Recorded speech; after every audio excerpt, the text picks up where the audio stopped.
अस्सलामुअलैकुम class, this is Mohammad Hashim Zia and you guys are watching mathematics by Hashim Zia. बेटा आज की क्लास के अंदर हम लोग फास्ट यूनिवर्सिटी के 11th ऑफ जुलाई और 12th ऑफ जुलाई के पेपर्स को सॉल्व करेंगे, समझेंगे, देखेंगे 11 जुलाई वाले दिन, 12 जुलाई वाले दिन किस तरीके से फास्ट यूनिवर्सिटी के अंदर क्वेश्चंस पूछे गए। काफी सारे क्वेश्चंस रिपीटेड हैं, कुछ क्वेश्चंस हमारे पास न्यू भी आ रहे हैं, तो देखेंगे कि भाई इन दोनों तरह के क्वेश्चंस को हम कैसे सॉल्व कर सकते हैं और क्या तरीकेकार हो सकता है इन क्वेश्चंस के अंदर बेहतरी लाने का। किस तरीके से 11 जुलाई वाले दिन तमाम के तमाम क्वेश्चंस आए या फिर किस तरीके से 12 जुलाई आज के दिन क्वेश्चंस पूछे गए। तो आज के इस वीडियो के अंदर दोनों चीजों को सॉल्व करवाऊंगा। मैंने बड़ी मेहनत से डे 1 के ऊपर 2 लेक्चर्स डाले थे फास्ट यूनिवर्सिटी के अंदर जो क्वेश्चंस आए थे, डे 2 पे डाले थे, डे 3 पे डाले थे, डे 4 पे डाले थे और फाइनली अब डे 5 और डे 6 के ऊपर भी मैं अपलोड कर रहा हूं। अच्छा, एक चीज बड़ी इंटरेस्टिंग हुई कि सबसे पहले नंबर के ऊपर हमारे पास जो सबसे मजे का एक चीज आई कि एक बच्चे ने अपने मैसेज करके बताया कि सर इंग्लिश के अंदर सिनोनियम एंटोनियम्स आए थे, एनालॉजी आई थी, फॉल्टी का एंटोनियम आया था। ये चीज बहुत दफा फॉल्टी वाला एंटोनियम तो आ रहा है। सेंटेंस करेक्शन के बहुत सारे सवाल थे, बेसिक मैथ्स में मैराथन से ही आया था और एडवांस मैथ्स में बहुत सवाल आपकी मैराथन से आए थे। आईक्यू के क्वेश्चन बहुत इजी थे, पैटर्न और सीक्वेंसेस के क्वेश्चन आए थे और पैसेज के मीनिंग्स पूछे हुए थे। ओवरऑल टेक्स्ट एक्सपेक्टेशन ज्यादा अच्छा हुआ, होपिंग दैट मेरा एक्सपेक्टेड डिपार्टमेंट सीट मिल जाए इंशाल्लाह ताला। अच्छा, एक चीज और हुई, एक बच्चा है, किसी ने मुझे ये पिक्चर्स फॉरवर्ड करी, ये पिक्चर्स फास्ट के ऑफिशियल सॉफ्टवेयर से ली गई। अब मैं समझने से कासिर हूं कि कौन साहब हैं, ये अनस अहमद, इनका रोल नंबर भी मेंशन है कि भाई इन्होंने पेपर के दौरान बैठ के पिक्चर्स को खींच के शेयर अप किया या तो ये ओरिजिनल पिक्चर्स उन्होंने वहां पे बैठ के खींची, क्योंकि साफ तौर पे दिख रहा है कि इस लैब के अंदर बाकी लोग बैठ के भी टेस्ट दे रहे हैं। ये सामने कोई बच्चा बैठा हुआ है, इधर कोई बच्चा बैठा हुआ है, तो इन साहब ने माशाल्लाह से फास्ट यूनिवर्सिटी के टेस्ट के दौरान बैठ के पिक्चर्स को खींचा है सॉफ्टवेयर से और इन्होंने टेस्ट वेस्ट पूरा अटेम्प्ट नहीं करा क्योंकि ये हर वक्त ये पिक्चर्स ही खींचते रह गए और इन्होंने सारे के सारे क्वेश्चन निकाल कर भेज दिए। अगर आप इन क्वेश्चंस को देखो तो इनमें से काफी सारे क्वेश्चंस ऑलरेडी मैंने आप लोगों को सॉल्व करवाए हुए थे डे 1, डे 2, डे 3 के अंदर, डे 4 के अंदर। तो आइए जरा देखते हैं। जैसे कि पहला क्वेश्चन आ रहा है, the distance between the point A 9,5 and B 1,2 किसके बराबर होगा। तो यानी कि आपको 2 पॉइंट्स गिवन है, एक पॉइंट आ रहा है 9,5 का और तो दूसरा पॉइंट है 1,2 का। तो अगर मुझे डिस्टेंस कैलकुलेट करना है तो डी निकालने का फॉर्मूला क्या है। डी निकालने का फॉर्मूला होता है अंडर रूट के अंदर x2 माइनस का x1 का whole square plus y2 minus y1 का होल स्क्वायर। तो ये आपका x1 y1 आ जाएगा बेटा, ये आपके पास आपका x2 y2 आ जाएगा। तो y2 माइनस y1 किसके बराबर आ जाएगा, 2 माइनस 5 का होल स्क्वायर प्लस का x2 माइनस x1 तो बन जाएगा 1 माइनस 9 का होल स्क्वायर।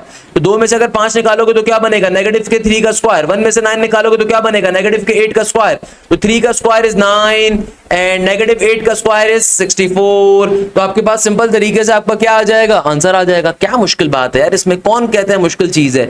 सिंपल तरीके से आपका क्या आ जाएगा, आंसर आ जाएगा, कोई मुश्किल बात नहीं है। तो हमारे पास हमारा पर्टिकुलरली करेक्ट आंसर यहाँ पे क्या आना चाहिए, किसके बराबर आना चाहिए, 9 प्लस 64 क्या बन जाएगा, अंडर रूट के अंदर 73।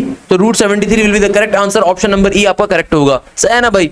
अच्छा भाई, एक और बच्चा देन अनस अहमद साहब फरमाते हैं कि सर पेपर में क्वेश्चन आया हुआ था 10 की पावर नेगेटिव 2x बराबर है 10 के। ये मैराथन का क्वेश्चन है कि भाई देखो आपके पास 10 की पावर में क्या आ रहा है, नेगेटिव का 2x इक्वल टू के बाद 10 आ रहा है। भाई देखो इसके ऊपर 10 के ऊपर कोई भी पावर नहीं है तो क्या होगी, 1 पावर होगी। मैथ्स का बेसिक कॉन्सेप्ट है, कभी भी इक्वल टू के आमने सामने अगर बेसिस सिमिलर हो जाएं तो पावर्स आपस में इक्वेट हो जाती है। तो नेगेटिव 2x बराबर आ जाएगा 1 के, तो x की वैल्यू बराबर आ जाएगी नेगेटिव के 1/2 के, यानी कि नेगेटिव का 0.5 is the correct answer. Basic maths के अंदर आया हुआ था। एक और क्वेश्चन बेसिक मैथ्स के अंदर आया हुआ था कि भाई 1 2 3 4 5 बी की वैल्यू आ रही है, सेट बी की वैल्यू आ रही है 2, 4, 6, 8 और सेट सी की वैल्यू आ रही है हमारे पास सिंपल 3, 4, 5, 6। तो A union B intersection C निकालना है। तो पहले अगर मैं ए यूनियन बी करूं तो किसके बराबर आएगा, ये आ जाएगा सिंपल हमारे पास 1 2 3 4 5 और आगे 2 और 4 तो ऑलरेडी रिपीट हो गया, 6 और 8 के बराबर। अब अगर मुझे इसमें से ए यूनियन बी का इंटरसेक्शन लेना है सी के साथ, तो इंटरसेक्शन का मतलब होता है सिर्फ कॉमन पार्ट। तो कॉमन क्या आ रहा है, 3 आ रहा है, 4 आ रहा है, 5 आ रहा है, 6 आ रहा है। तो यानी कि सारे 3 4 5 6 पूरे कॉमन आ रहा है। तो मेरा आंसर क्या होगा, 3, 4, 5, 6, ये सारा कॉमन आ रहा है। नेक्स्ट क्वेश्चन, एग्जामिनर कहता है साइन इनवर्स। देखो हमारे पास जो नेक्स्ट क्वेश्चन आ रहा है ना, ये भी मैराथन रिलेटेड आ रहा है कि अगर थीटा की वैल्यू 0 से लेके 3π/2 के दरमियान एग्जिस्ट करती है और अगर थीटा बराबर है साइन इनवर्स नेगेटिव के 1/2 के, यानी कि थीटा किसके बराबर है, देखो थीटा बराबर है साइन इनवर्स नेगेटिव के हाफ के। साइन इनवर्स की प्रॉपर्टी होती है कि नेगेटिव साइन पहले आ जाता है और सिंपल तरीके से साइन इनवर्स एंगल के ऊपर अप्लाई, मेरी वैल्यू के ऊपर अप्लाई हो गया। तो साइन इनवर्स 1/2 किसके बराबर होता है, 30 डिग्री के। यानी कि थीटा की वैल्यू आ गई नेगेटिव के 30 डिग्री के।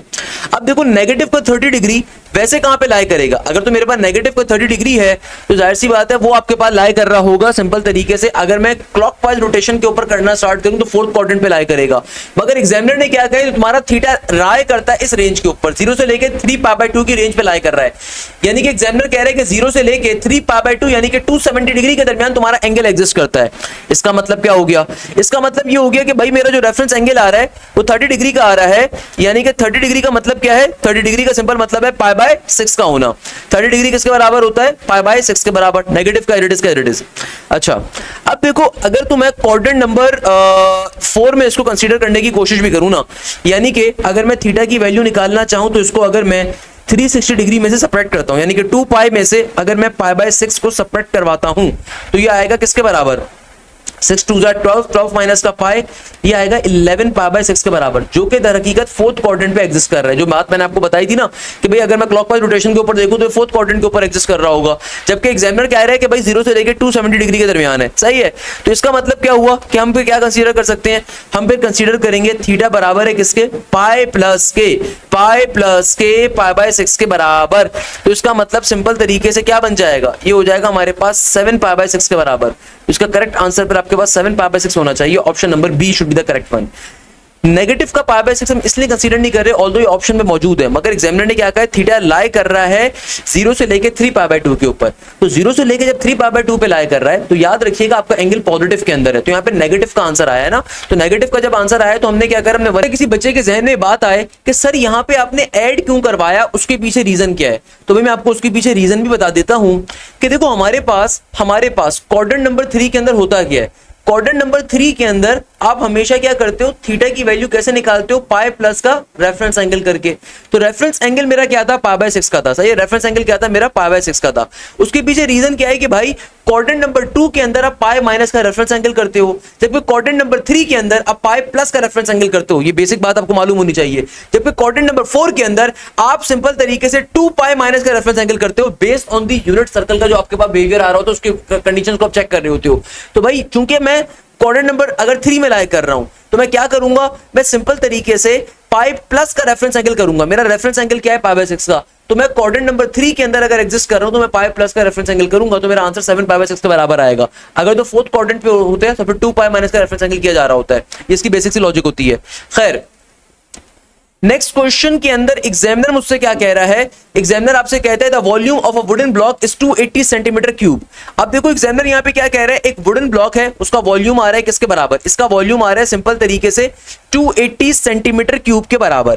तो एग्जामिनर पूछ क्या रहा है, एग्जामिनर आपसे पूछ रहा है कि भैया बताइए what is its height if the length is 8 centimetre and the breadth is 5 centimetre.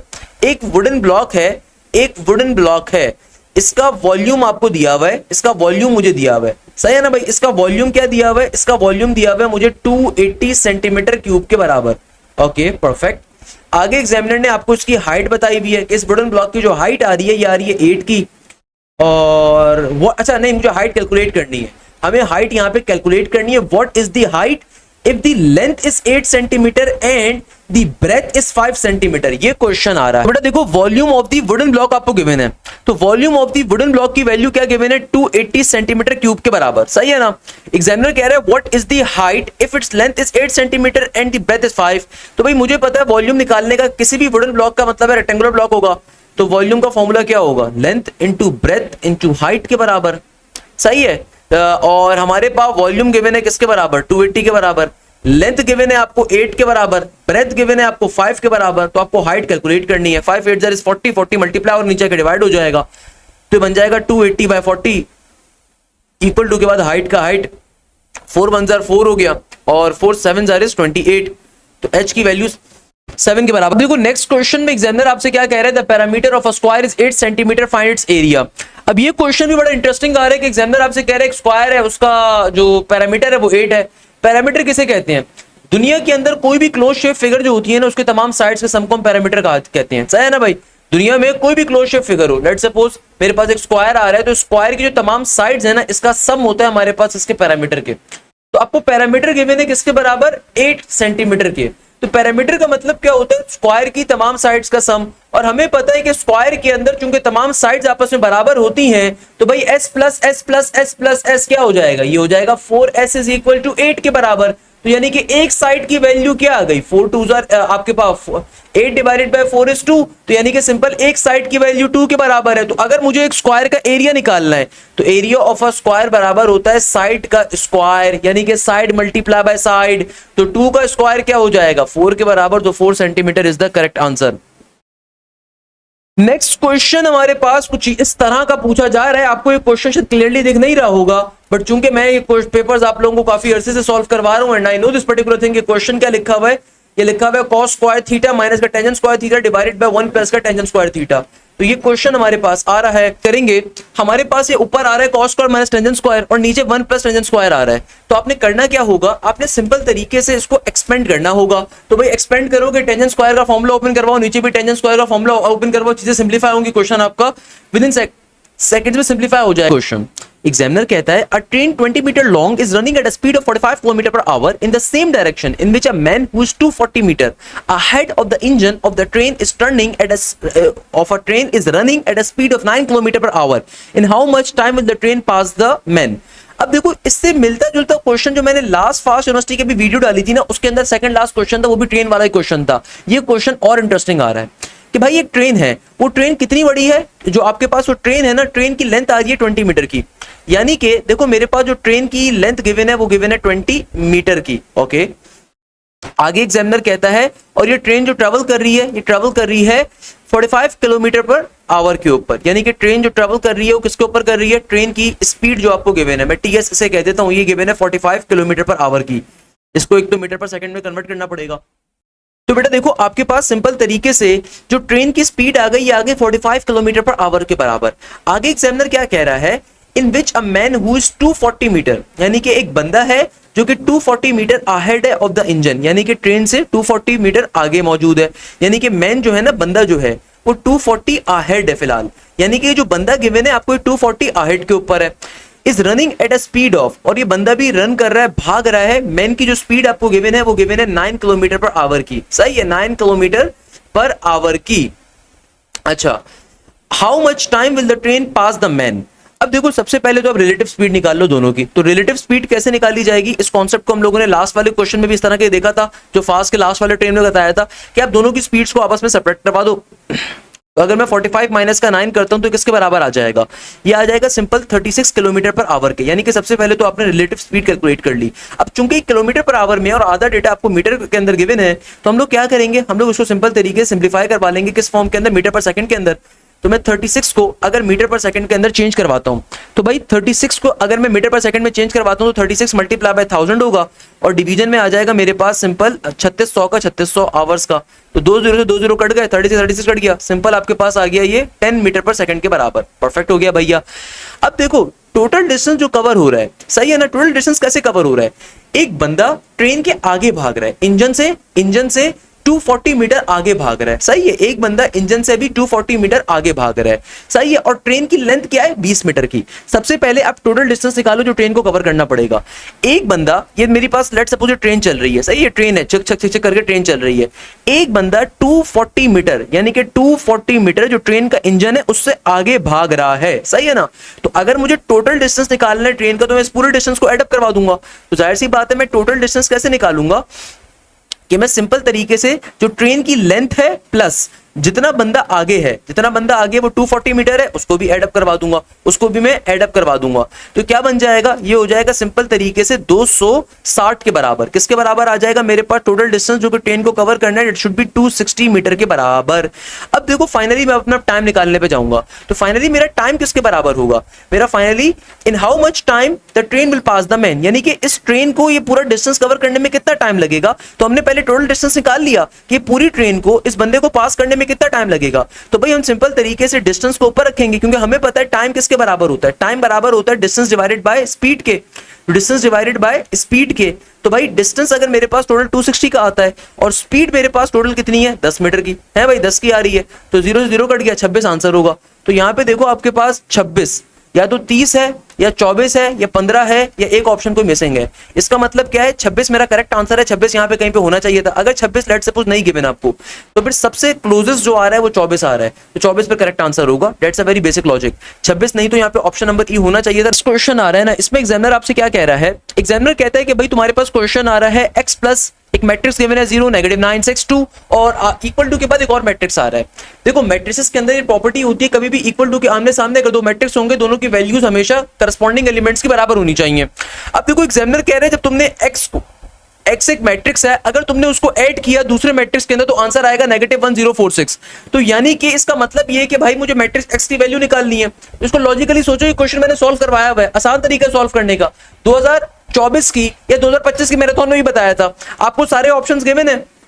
आप खुद सोचो, बहुत ही सिंपल है कि यार मैं ऐसी क्या वैल्यू है, मैं ऐसी कौन सा मैट्रिक्स होगा इन चारों में से कि अगर मैं उसको एडअप करवाता हूं दूसरे वाले मैट्रिक्स के अंदर तो मेरे पास आंसर ये आएगा। खुद सोचो, मुझे दिख रहा है पहली वैल्यू 0 आ रही है, तो यहां पे खाली पहली वैल्यू 0 सिर्फ और सिर्फ यहाँ पे आपके पास ऑप्शन नंबर डी पे दिख रही है मुझे, क्योंकि पहली वैल्यू 0 आ रही है तो -1 + 0 करने पे -1 मिलेगा ना। परफेक्ट हो गया यार, तो मुझे दिख रहा है। और दूसरी वैल्यू आ रही है 9, तो और यहाँ पे 0 चाहिए मुझे। मैं आपको समझा दूं मैंने क्या ट्रिक अप्लाई करी।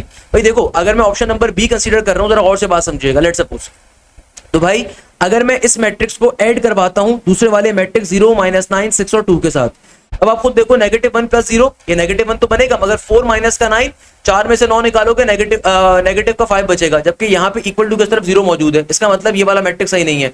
अच्छा भाई मैं ऑप्शन नंबर डी पे चेक कर लेता हूँ, तो -1 9 -2 और 4 ये परफेक्ट होगा, क्योंकि -1 + 0 ये बनेगा -1, 9 - का 9 ये बन जाएगा मेरे पास सिंपल तरीके से किसके बराबर, ये बन जाएगा सिंपल तरीके से 0 के बराबर। -2 6 4, 4 में से 2 गया 2 बचेगा। परफेक्टली आ तो रहा है मेरे पास, 4 + का 2 6 के बराबर आ जाएगा। क्या आ जाएगा? 6 के बराबर। तो correct answer is option number D. तो D is the correct answer. नहीं तो फिर आप एक और तरीका ये होता है कि आप एक्स को पहले इन चारों में एडअप करवाओ, फिर बारी बारी इक्वेशन निकालोगे, फिर एक्स की वैल्यू निकालो। लंबा काम है, मुश्किल काम है भाई, आसान तरीका अपना लो। अच्छा भाई नेक्स्ट क्वेश्चन में एग्जामिनर कह रहा है if a given function y is directly proportional to k, यानी कि y जो है ये डायरेक्टली प्रोपोर्शनल है k के, and y is inversely proportional to h। Inversely proportional का मतलब यानी कि हमारे पास क्या है, उल्टा। सही है। Which of the following is the equation that satisfy these condition if x is a proportionality constant? Check कर लेते हैं भाई। अगर मैं यहाँ पे प्रोपोर्शनलिटी कांस्टेंट, जब कभी प्रोपोर्शनलिटी कांस्टेंट आता है तो जाहिर सी बात है वो लिखा जाएगा, और यहाँ पे भी क्या हो जाएगा, ये हो जाएगा y is equal to x divided by h। भाई सिंपल सी चीज है ना, बचपन में फिजिक्स के अंदर सारी चीजें पढ़ते हुए आए हुई है, तो हमने क्या करा, प्रोपोर्शनलिटी कांस्टेंट लगा दिया। अब एग्जामिनर कह रहा है विच of the following equation satisfy these conditions, तो ये मेरे पास बननी चाहिए kx डिवाइडेड बाय h के बराबर। kx divided by h option number D form करेगा इसको। Correct answer should be option number D, क्योंकि अगर मैं दोनों को आपस में करूं, कंपेयर भी करवाऊं, तो क्या बनेगा, x इंटू के, और नीचे डिवीजन में क्या आ जाएगा, h का h एज इट इज आ जाएगा। क्योंकि एग्जामिनर ने क्या कहा था कि भाई आपके पास y जो है ना डायरेक्टली प्रोपोर्शनल है k के, मगर इनवर्सली प्रोपोर्शनल है यानी कि उल्टा h के। तो अगर आप प्रोपोर्शनलिटी के सिंबल को रिमूव करोगे तो x आएगा इक्वल टू के साथ, तो simple is that option number D should be the correct one. Next question में एग्जामिनर कहता है equation equivalent to the quadratic equation x² minus का 6x प्लस का 5 कौन सी होगी, यानी कि इस इक्वेशन के इक्विवेलेंट इनमें से कौन सी इक्वेशन होगी, जिनके रूट्स बराबर होंगे वो आपके पास सिमिलर होगी। दो तरीकों से सॉल्व कर सकते हो, या तो इसके पहले रूट्स निकाल के चेक कर लो, दूसरा तरीका ये है कि भैया तुम इस इक्वेशन के या तो रूट्स निकाल के चेक कर लो। आसान तरीका वैसे यही है कि यार चेक कर लो रूट्स निकाल कर।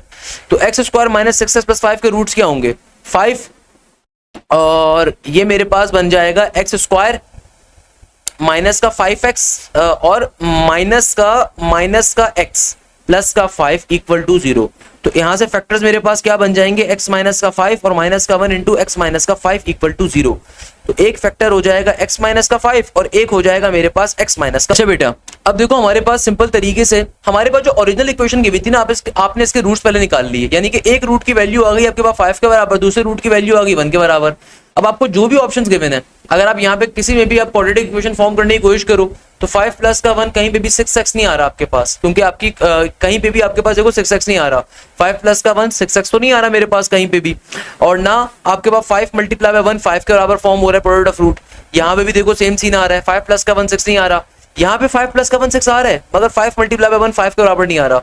तो ये आपके पास रेसिप्रोकल इक्वेशन है, क्वाड्रेटिक नहीं है, यानी कि सेम इक्वेशन नहीं है। तो इसका मतलब कोई भी ऑप्शन करेक्ट नहीं है, none of this is the correct answer. तो ऐसे क्वेश्चन के अंदर अगर कोई भी ऑप्शन करेक्ट आपको ना गिवन हो, इसको फिर अटेम्प्ट ही ना करो, अदरवाइज आप अपनी गलती करवाओगे।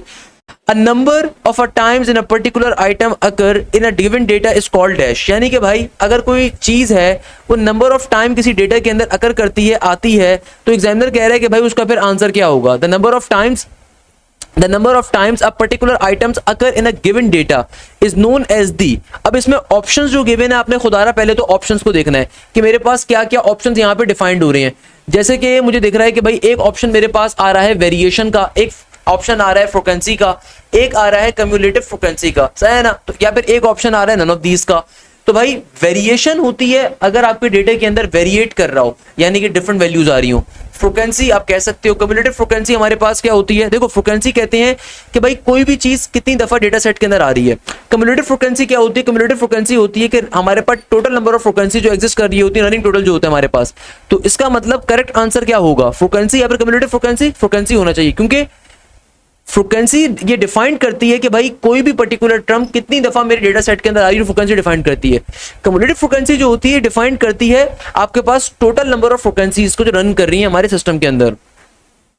नेक्स्ट क्वेश्चन में एग्जामिनर कह रहा है कि भाई in a triangle in a figure ABCD 90 degree, AB is 12 centimetre, हमारे पास AC इज 13 सेंटीमीटर, यानी कि A से लेके B का डिस्टेंस आपको गिवन है 12 के बराबर है, A से लेके C का डिस्टेंस भी गिवन है, सही है, और इसके अलावा C से लेके D का डिस्टेंस भी गिवन है, आपको A से लेके D का निकालना है। बहुत ही बच्चों वाला क्वेश्चन है। कैसे कि भाई सबसे पहले आप इस पर्टिकुलर डेटा सेट को निकाल सकते हो। कैसे कि देखो ये राइट एंगल ट्रायंगल फॉर्म हो रहा है, तो पहले तो मैं ABC ट्रायंगल पर फोकस करूं, तो भाई ये परपेंडिकुलर आ रहा है मेरे पास, तो अगर परपेंडिकुलर मुझे गिवन है तो भाई मैं सिंपल यहाँ पे h square is equal to p square plus b square का फॉर्मूला अप्लाई करूंगा। परपेंडिकुलर हमारे पास क्या है, ये आपके पास परपेंडिकुलर की देखो गिवन भी यहाँ पे स्ट्रक्चर, परपेंडिकुलर मेरे पास है b से लेके c वाला, तो b से लेके c का स्क्वायर परपेंडिकुलर है।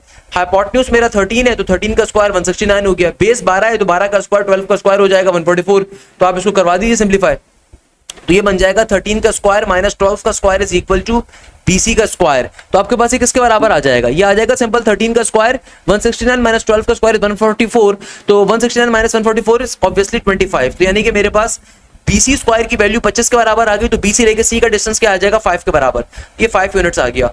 अब मेरे पास एक कंप्लीट डिस्टेंस क्या आ जाएगा, जाहिर सी बात है भाई 5 प्लस का 4 ये आ गया 9 के बराबर। आपको ये बेस ऑलरेडी गिवन है, तो अब अगर मुझे ये वाली साइड निकालनी है तो अगेन पाइथागोरस थ्योरम अप्लाई करोगे, तो h square is equal to p square plus b square. तो बेटा बेस बराबर है मेरी 12 के 12 का स्क्वायर, और मेरी परपेंडिकुलर बराबर था 9 के, तो 9 का स्क्वायर, तो 9 का स्क्वायर होता है 81 और 12 का स्क्वायर होता है हम सबको पता है 144, तो 144 प्लस का वो क्या बनेगा, अगर मैं h स्क्वायर पे जाता हूं तो h स्क्वायर की वैल्यू क्या आ जाएगी 9 का स्क्वायर प्लस 12 का स्क्वायर, तो 9 का square should be something around अल्लाह भला करे 81 और 12 का स्क्वायर शुड बी 144, तो ये आ जाएगा मेरे पास 81 प्लस का 144 225 के बराबर। तो h की वैल्यू आ जाएगी फाइनली मेरे पास अंडर रूट के अंदर क्या आ जाएगा 225, और रूट 25 हमें पता है किसके बराबर होता है 15 के बराबर होता है। अब देखो नेक्स्ट क्वेश्चन में एग्जामिनर क्या कह रहा है, द मीन प्रोपोर्शन ऑफ 0.12 और आगे कहता है एंड 1200 किसके बराबर होगा। अब it's also an interesting question कि एग्जामिनर आपसे क्या कह रहा है, एग्जामिनर आपसे कह रहा है कि भाई मीन प्रोपोर्शन बताइए किसका 0.12 का एंड 1200 का। मीन प्रोपोर्शन का पहले तो आपको कॉन्सेप्ट मालूम होना चाहिए कि भाई मीन प्रोपोर्शन का कॉन्सेप्ट क्या होता है, निकालना क्या है, किस पैटर्न के ऊपर करना है। अब देखो मुझसे एग्जामिनर क्या कह रहा है, मीन प्रोपोर्शन कैलकुलेट करो। मीन प्रोपोर्शन का सिंपल मतलब क्या होता है, ज्योमेट्रिक मीन की वैल्यू आपको कैलकुलेट करनी है, तो आपके पास एक टर्म आ रही है 0.12 के बराबर और एक टर्म आ रही है 1200 के बराबर, तो इन दोनों के दरमियान मीन प्रोपोर्शन निकालना है। मीन प्रोपोर्शन का मतलब क्या है, ज्योमेट्रिक मीन। तो भाई सिंपल तरीके से ये क्या हो जाएगा 0.12 का क्या मतलब है, अगर चलो पहले मल्टीप्लाई करके चेक कर लेते हैं। अभी आप अगर मैं 0.12 को 1200 से मल्टीप्लाई करूं तो भाई 0.12 का मतलब ये होगा कि 12 डिवाइडेड बाय और डिवीजन में क्या आ जाएगा 100, इसको अगर मुझे मल्टीप्लाई करना है 1200 के साथ, तो 2 0 से 2 0 कट गए, जाहिर सी बात है, तो 12 का स्क्वायर बन गया 144, और 144 का रूट क्या होगा 12 के बराबर होगा, तो मीन प्रोपोर्शन की वैल्यू क्या आ गई 12 के बराबर आ गई।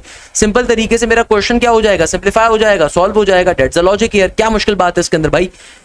नेक्स्ट क्वेश्चन में एग्जामिनर कहता है, अच्छा ये क्वेश्चन रिपीट हो रहा है हमारे पास देन, अच्छा एक और क्वेश्चन आ रहा है, area of a sector with a central angle of 1 radian and the circular region whose radius is 2 metre. तो area of a sector of a circle का फॉर्मूला होता है 1/2 आर स्क्वायर थीटा। तो आपको रेडियस गिवन है 1/2 का 1/2, radius given है 2 units के बराबर, थीटा गिवन है 1 रेडियन, तो 2 का स्क्वायर 4। तो आपके पास सिंपल तरीके से 2 मीटर स्क्वायर की वैल्यू बचनी चाहिए। That is option number C for cat is the correct answer. Clear है बेटा? अब देखो हमारे पास जो नेक्स्ट क्वेश्चन आ रहा है, इसमें एग्जामिनर कह रहा है रेसिप्रोकल ऑफ जीरो क्या होता है। अब देखो हमारे पास दुनिया में किसी भी टर्म के रेसिप्रोकल करने का मतलब क्या है। For example if I need to do the reciprocal of X, तो एक्स का रेसिप्रोकल होता है 1/x। बट अगर मुझे जीरो का रेसिप्रोकल करना है तो जीरो का रेसिप्रोकल तो 1/0 होगा, और 1/0 डज नॉट एग्जिस्ट होता है बेटा, सही है ना भाई? तो 1/0 इन्फिनिटी पर लिख देना और आगे। अच्छा, नेक्स्ट क्वेश्चन में एग्जामिनर कहता है after deducting a commission of 5% a TV cost rupees 15,200 the gross value in rupees. यानी कि एग्जामिनर क्या कहना चाह रहा है कि भाई जब तुमने एक कमीशन ऑफ 5% को डिडक्ट कर दिया, उसके बाद जो टीवी की कॉस्ट है वो 15,200 के बराबर है। तो एग्जामिनर कह रहा है ग्रॉस वैल्यू बताइए रुपीज के अंदर। यानी कि देखो मैं ये एज्यूम करता हूं कि मेरे पास कोई ना कोई पहले टोटल कॉस्ट थी मेरी टीवी की, कोई ना कोई टोटल वैल्यू थी मेरी टीवी की। जब उस वैल्यू का 5% आपने रिड्यूस करा, जो भी ओरिजिनल वैल्यू थी, जब आपने उस वैल्यू का 5% रिड्यूस करा, कम करा, तो यानी कि अब ये ओरिजिनल प्राइस का क्या है 95% है। यानी कि ओरिजिनल प्राइस का अब ये क्या मौजूद है 95% है, और ये बराबर है किसके, जो कि अब न्यू प्राइस आ रही है 15,200 के। तो अगर मैं इसको सिंप्लीफाई करवाऊं तो 95% का मतलब होता है 95 डिवाइडेड बाय 100 का होना, इक्वल टू के बाद 15,200। ये टर्म यहाँ पे डिवाइड हो रही है, वहां पे जाके मल्टीप्लाई हो जाएगी। तो x की वैल्यू मेरे पास क्या आ जाएगी 15,200 इंटू 100 का 100, और ऊपर जो 95 मल्टीप्लाई हो रहा है नीचे डिवीजन में आ जाएगा। तो मुझे मालूम है कि 95 5 के टेबल के ऊपर कहाँ आएगा, 5 1 जार 5, 4 कैरी गया, 5 9 जार 45, और अगर मैं हो जाएगा 15। और आप आगे देखो अक्सर बच्चे गलती क्या करेंगे कि यहाँ पे बैठ के 5 4 जार वो 20 कर देंगे। हमेशा याद रखिएगा मैथ्स का एक बेसिक असूल है, कभी भी अगर आप दो नंबर्स को एक साथ ले रहे हो तो यहाँ पे आप जीरो लगाओगे, और फिर 5 4 जार 20 और जीरो का जीरो आ गया। अब फर्दर इसकी सिंप्लीफिकेशन आपको करवानी पड़ेगी कि भाई पहले तो आपको 3040 divided by 19 into multiply by 100 भी देखना पड़ेगा। करवा के चेक कर लेते हैं बेटा क्या बन जाएगा। ये हो जाएगा 3040 सबसे पहले डिवाइडेड बाय 19। तो अगर मैं देखना चाहूं कि 3040 डिवाइडेड बाय 19 क्या होगा, तो भाई हमें पता है कि 19 का अगर मैं टेबल यहां पे पढ़ने की कोशिश करूं तो भाई 19 1 जार 19, तो 19 1 जार 19 हो गया। 30 में से अगर मैं 19 को माइनस करता हूं तो कितना बचेगा, 30 में से अगर 19 जाएगा तो 11 बचेगा, तो 114 बन गया। और हमें पता है 19 6 जार क्या होता है 114, 60 का 60 आ गया। अब आप फाइनली 160 बेटा देखो फाइनली उसको हमारे पास ये क्या हो जाएगा 160 को जब आप 100 से मल्टीप्लाई करेंगे तो 160 इंटू 100 किसके बराबर आ जाएगा, ये आ जाएगा 160 के बराबर। तो करेक्ट आंसर इसके करीब तरीन का होना चाहिए, जो कि मैं कह सकता हूं कि ऑप्शन नंबर ए करेक्ट आ रहा है। नेक्स्ट क्वेश्चन में एग्जामिनर मुझसे कहता है the value of x satisfying log base 32 function x equal. Simple तरीके से क्या बन जाएगा, ये हो जाएगा हमारे पास लॉग का लॉग, और यहां पे आ जाएगा बेस में 32 यानी कि 2 की पावर 5। 0.8 का मतलब क्या होता है, 0.8 कहते हैं हम लोग 8 डिवाइडेड बाय 10 को। तो 2 4 जार 8 और 2 5 जार 10। तो अगर आप इसको सिंप्लीफिकेशन पे लेके जाओगे तो ये क्या बन गया 0.8। या फिर 0.8 को लिखने का एक तरीका मैं क्या कह सकता हूं, किसके बराबर होगा, बल्कि 4/5 की फॉर्म में लिख दो, तो बन गया 4 डिवाइडेड बाय 5 के बराबर। यहां पे आ रहा है x का x। अब देखो मैथ्स का बेसिक कॉन्सेप्ट मैंने आपको क्या सिखाया था, मैंने आपसे कहा था कभी भी दुनिया के अंदर याद रखिएगा, आपको इस तरह का कॉन्सेप्ट अगर गिवन हो तो जो भी आपका फंक्शन होता है आप उसको लिखते हो, इक्वल टू के बाद आपकी जो बेस होती है 32 लिखना चाहो 32 लिख दो, 2 की पावर 5 32 के बराबर ही होता है तो उसको लिख दो, और पावर में इक्वल टू के इस तरफ जो न्यूमेरिक वैल्यू थी वो आ जाएगी। इससे फायदा क्या होगा कि ये बन जाएगा x is equal to power always multiply, तो बन जाएगा 4 डिवाइडेड बाय 5, 5 से 5 कट गया, 2 की पावर 4 बराबर होता है 16 के। Correct answer is 16। अच्छा भाई नेक्स्ट क्वेश्चन हमारे पास रिपीटेड आ रहे हैं भैया। फंक्शन गिवन है x अप्रोचेस टू -1 मॉडुलस के अंदर 1 माइनस का x स्क्वायर, सिंपल FOG और GOF करना है। f के अंदर आप नेगेटिव का 2 डालोगे, सही है। कैसे सॉल्व करोगे इस फंक्शन को, f के अंदर नेगेटिव का 2 डालोगे फंक्शन fx के अंदर, g के अंदर नेगेटिव का 3 डालोगे, फिर 3 times of the fx and 4 times of the gx, simplify कर दो आंसर आ जाएगा। अच्छा बेटा अब देखो नेक्स्ट क्वेश्चन जो हमारे पास आ रहा है, ये आ रहा है x plus 1 divided by x is equal to 9, x square plus 1 by x square is equal to 81। तो भाई अगर मैं इसके अंदर स्क्वायरिंग बोथ साइड करूं तो क्या बन जाएगा, ये हो जाएगा x प्लस का 1/x का होल स्क्वायर इक्वल टू के बाद 9 का स्क्वायर। तो भाई अगर आप इसको तरीके से लिखो, अभी तो फाइंड क्या करना था भाई, क्वेश्चन बच्चे ने बताया नहीं फाइंड क्या करना है? Very nice question, very nice question. Find क्या करना है, मैं क्या सॉल्व करवाऊंगा इसके अंदर। वैसे सिंप्लीफाई करवाने का तरीका ये कि a plus B A square plus का 2ab प्लस के बी स्क्वायर को अप्लाई करवा दोगे आप। अच्छा हमारे पास देखो बेटा जो एक और क्वेश्चन आ रहा है, इसमें एग्जामिनर कह रहा है 1 1 1 1 2 4 1 3 9 सिंपल डिटरमिनेंट लेना है, तो डिटरमिनेंट अप्लाई कर दो भैया। नेक्स्ट क्वेश्चन में एग्जामिनर कह रहे हैं sine inverse pi by 2 plus का x किसके बराबर होगा। अब डिपेंड करता है क्या ये क्वेश्चन एग्जैक्टली यही आ रहा था, sine inverse pi by 2 plus का x। सही है भाई। अब ये देखो डिपेंड यहाँ पे क्या करता है कि क्वेश्चन आ क्या रहा था। अगर तो एग्जामिनर आपको यही क्वेश्चन दे रहा है उस सूरत में तो फिर इसको सिंप्लीफाई करना पड़ेगा। अब साइन इनवर्स की जो रेंज होती है वो तो 1 से -1 के ऊपर होती है, तो या तो क्वेश्चन लिखने में बच्चे ने गलती करी हुई है, कोई भड़ मारा हुआ है, क्योंकि भाई क्वेश्चन आ रहा है sine inverse pi by 2 plus x, तो भाई ये तो पॉसिबल हमारे पास नहीं हो सकता। उसके पीछे रीजन ये है कि भाई या फिर x की वैल्यू बराबर होनी चाहिए नेगेटिव पाई बाय 2 के, तो साइन इनवर्स 0 बन जाए। भाई अगर तो देखो ये क्वेश्चन आ रहा है ना, उसके पीछे रीजन क्या है, हमें पता है कि साइन इनवर्स की जो रेंज होती है वो तो लाई आपके पास -1 टू +1 के ऊपर करती है, तो 90 प्लस का x कैसे हो सकता है? एक सूरत में खाली हो सकता है कि अगर x की वैल्यू आ जाए नेगेटिव के पाई बाय 2 के बराबर, तो नेगेटिव पॉजिटिव कट जाएगा, तो ऑब्वियसली साइन इनवर्स 0 आ जाएगा, तब तो समझ में आता है। अदरवाइज इट्स इम्पॉसिबल कि क्वेश्चन सिंप्लीफाई नहीं कर सकते आप। सही है। अच्छा नेक्स्ट क्वेश्चन में एग्जामिनर कह रहे हैं डेरिवेटिव ऑफ कोसेक कोसेक, तो भाई ये क्वेश्चन रिपीटेड आ रहा है। सिंपल कोसेक का डेरिवेटिव अप्लाई करो, तो कोसेक का डेरिवेटिव क्या होता है? कोसेक का डेरिवेटिव होता है कोसेक इनटू कॉट, तो ये बन जाएगा कोसेक, और फिर एंगल आपका अगेन कोसेक एक्स आ रहा है, तो कोसेक एक्स इंटू फिर ये कॉट लिखोगे, क्योंकि डेरिवेटिव ऑफ कोसेक होता है कोसेक नेगेटिव का कोसेक इंटू कॉट, जो भी एंगल आ रहा है आंखें बंद करके पहले उसको एडिट लिख दो। फिर बात यहाँ पे खत्म नहीं होगी, बात बढ़ेगी आगे, आगे जाके अंदर वाले कोसेक का भी डेरिवेटिव लोगे तो वो भी बराबर होता है किसके? Cosec X into simple cot X के बराबर, तो ये इसका आंसर हो जाएगा। नेगेटिव नेगेटिव पॉजिटिव हो जाएगा, क्योंकि इसके अंदर भी नेगेटिव साइन है, इस वाले कोसेक का भी नेगेटिव होगा। 27% 27 ऑलरेडी बता दिया था। ये वाला क्वेश्चन भी रिपीटेड आ रहा है। टर्म इंडिपेंडेंट ऑफ एक्स का क्वेश्चन आ रहा है, simple r is equal to n p minus का m divided by p plus q के कॉन्सेप्ट पे सॉल्व करोगे। 10 दफा बता चुका हूँ, ये मेरे कोई शागिर्द है, इसी के ऊपर बैठ के सिंप्लीफाई नहीं, ये मेरा शागिर्द नहीं है भाई, ये मेरा शागिर्द नहीं है, मेरा शागिर्द इतनी फनकारी पे सॉल्व भी नहीं करेगा। बल्कि नहीं, ये कोई और क्वेश्चन आ रहा है, सॉरी ये कोई और क्वेश्चन आ रहा है, ये हमारे पास कोई और क्वेश्चन आ रहा है। अब ये क्या क्वेश्चन है? K M is equal to 5 minus का 2 meter, R M is equal to 2 minus का 5, तो के आर एम बताना है, सिंपल मल्टीप्लाई करवा दो। अच्छा ये कोई और क्वेश्चन आ रहा है भाई, ये मेरा शागिर्द होगा हो सकता है, बट ये क्वेश्चन कुछ और आ रहा है। एग्जामिनर कह रहे हैं के इंटू एम बराबर है 5 माइनस 2m के, जबकि आर एम बराबर है 2m माइनस 5 के, तो के इंटू आर एम क्या होगा? अब इसके रिगार्डिंग कोई क्वेश्चन मौजूद है, के इंटू आर एम सिंप्लीफाई करवाओगे ये तो बात पता चलेगा क्वेश्चन एग्जैक्टली मौजूद क्या था। अगला क्वेश्चन में हमारे पास सिंपल रिपीटेड ही आ रहा है। अच्छा नेक्स्ट क्वेश्चन 16 परमुटेशन 2 का आ रहा है, harmonic between the two number, ये भी रिपीटेड आ रहा है। प्रिंस की वैल्यू गिवन है, नाइस निकालना था, एक सीक्वेंस गिवन था, ln x स्क्वायर का डेरिवेटिव बताना है, 98 50 24 14 8 5 बताना था। एक और IQ की सीरीज आ रही है आपके पास, ये भी मेरे पास एक IQ की सीरीज आ रही है, और ln x स्क्वायर वाला क्वेश्चन बेटा आपके पास रिपीटेड आ रहा है। ये क्वेश्चन हमारे पास ऐसे गिवन है, तो ये भी हमारे पास क्या आ रहा है? IQ की सीरीज रिपीटेड के अंदर ही आ रही है। एक और बच्चे ने अपना पेपर पर शेयर किया, साइन पाई बाय 2 माइनस का कॉस इनवर्स 4/5, ये क्वेश्चन बहुत दफा करवा चुका हूँ। एक और क्वेश्चन बच्चे ने शेयर किया, ये क्वेश्चन पहली दफा देख रहा हूँ कि भाई समेशन की इनिशियल वैल्यू गिवन है 0 की, फाइनल वैल्यू गिवन है 5 की, फंक्शन गिवन है 1/2k का, 2 की पावर k का, तो 5 दफा अगर इसको सिंप्लीफाई करना है तो क्या बन जाएगा?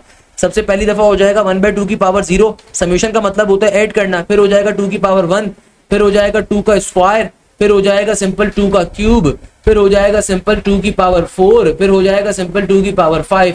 2 की पावर 0 का मतलब है 1, तो 1 से लेके आप बेसिकली कहां तक जा रहे हो? आगे 1/4, फिर आगे 1/2 का क्यूब, यानी कि 2 का क्यूब सिंपल 8, फिर आगे आ जाएगा 2 की पावर 4 16, फिर आगे आ जाएगा 2 की पावर 5 32, 2 की पावर 5 32, क्योंकि पावर 5 तक खाली जाना है तो इसीलिए हम लोग इससे आगे नहीं जा रहे। अब आप इन सबका सम कैसे निकालोगे भाई? ये चेक कर लो आपके पास कैसी सीरीज आ रही है। आपका आसान तरीका क्या है इसको सॉल्व करने का मेरे प्यारे शागिर्द, आपका प्यारा बच्चा? इसका मतलब ये होगा कि भाई आप पहले इस सीरीज के ऊपर, ये एचपी की सीरीज एक फॉर्म हो रही है, ये वाली सीरीज एचपी की है, तो अभी 1 को इग्नोर कर दो, सिंपल एचपी की सीरीज आ रही है, अगर मैं इसको एपी में कन्वर्ट करवाऊं तो बन जाएगा 2 + 4 + 8, नहीं जीपी की सीरीज चेक कर लो, जीपी बन रहा होगा, मेरे नजदीक जीपी बन रहा है ना, सिंपल है यार, जीपी बन रहा है। हाशिम क्या कर रहे हो भाई? जीपी की सीरीज फॉर्म हो रही है, तो अगर मैं देखूं ये जीपी के सम का फॉर्मूला अप्लाई कर सकता हूँ। कैसे? कि देखो ए की वैल्यू आ रही है 1/2 के बराबर, कॉमन रेशियो हमेशा क्या रहेगा? कॉमन रेशियो रहेगा 1/4 डिवाइडेड बाय 1/2, तो ये आ जाएगा 1/2 के बराबर कॉमन रेशियो। अब आप सिंपल अगर सम का फॉर्मूला अप्लाई करो, सम का फॉर्मूला कौन सा अप्लाई करोगे? जहां आर की वैल्यू 1 से छोटी होती है, तो ये बन जाएगा 1 माइनस का आर की पावर n और नीचे डिवीजन में आ जाएगा बेटा 1 माइनस का r। Now I will eventually apply the value of a की वैल्यू बराबर है 1/2 के, और मेरे पास 1 का 1 एज इट इज, r बराबर अगेन 1/2 के, पावर में क्या आएगा, देखो कितनी टर्म्स हैं टोटल ये 5 टर्म्स आ रही है, 5 टर्म्स का सम निकालना है, तो पावर में 5 आ जाएगा, नीचे डिवीजन में 1 माइनस का 1/2 जो कि r की वैल्यू है, इसको सिंप्लीफिकेशन पे अगर लेके जाऊं तो हाफ का हाफ एज इट इज, और यहाँ पे हो जाएगा 1 माइनस का 1 डिवाइडेड बाय 2 की पावर 5 यानी कि 32 के बराबर, और नीचे 1 माइनस का हाफ के बराबर ही होता है, इस हाफ से हाफ कट गया, सिंप्लीफाई फर्दर करवा दीजिए इसको, तो क्या बन जाएगा, ये हो जाएगा 32, एलसीएम अगर मैं लूंगा 32 माइनस का 1, 31/32, क्या बन जाएगा 31/32, और फाइनली आपके पास इन पांचों टर्म्स का क्या आ गया, सम आ गया 31/32 के बराबर।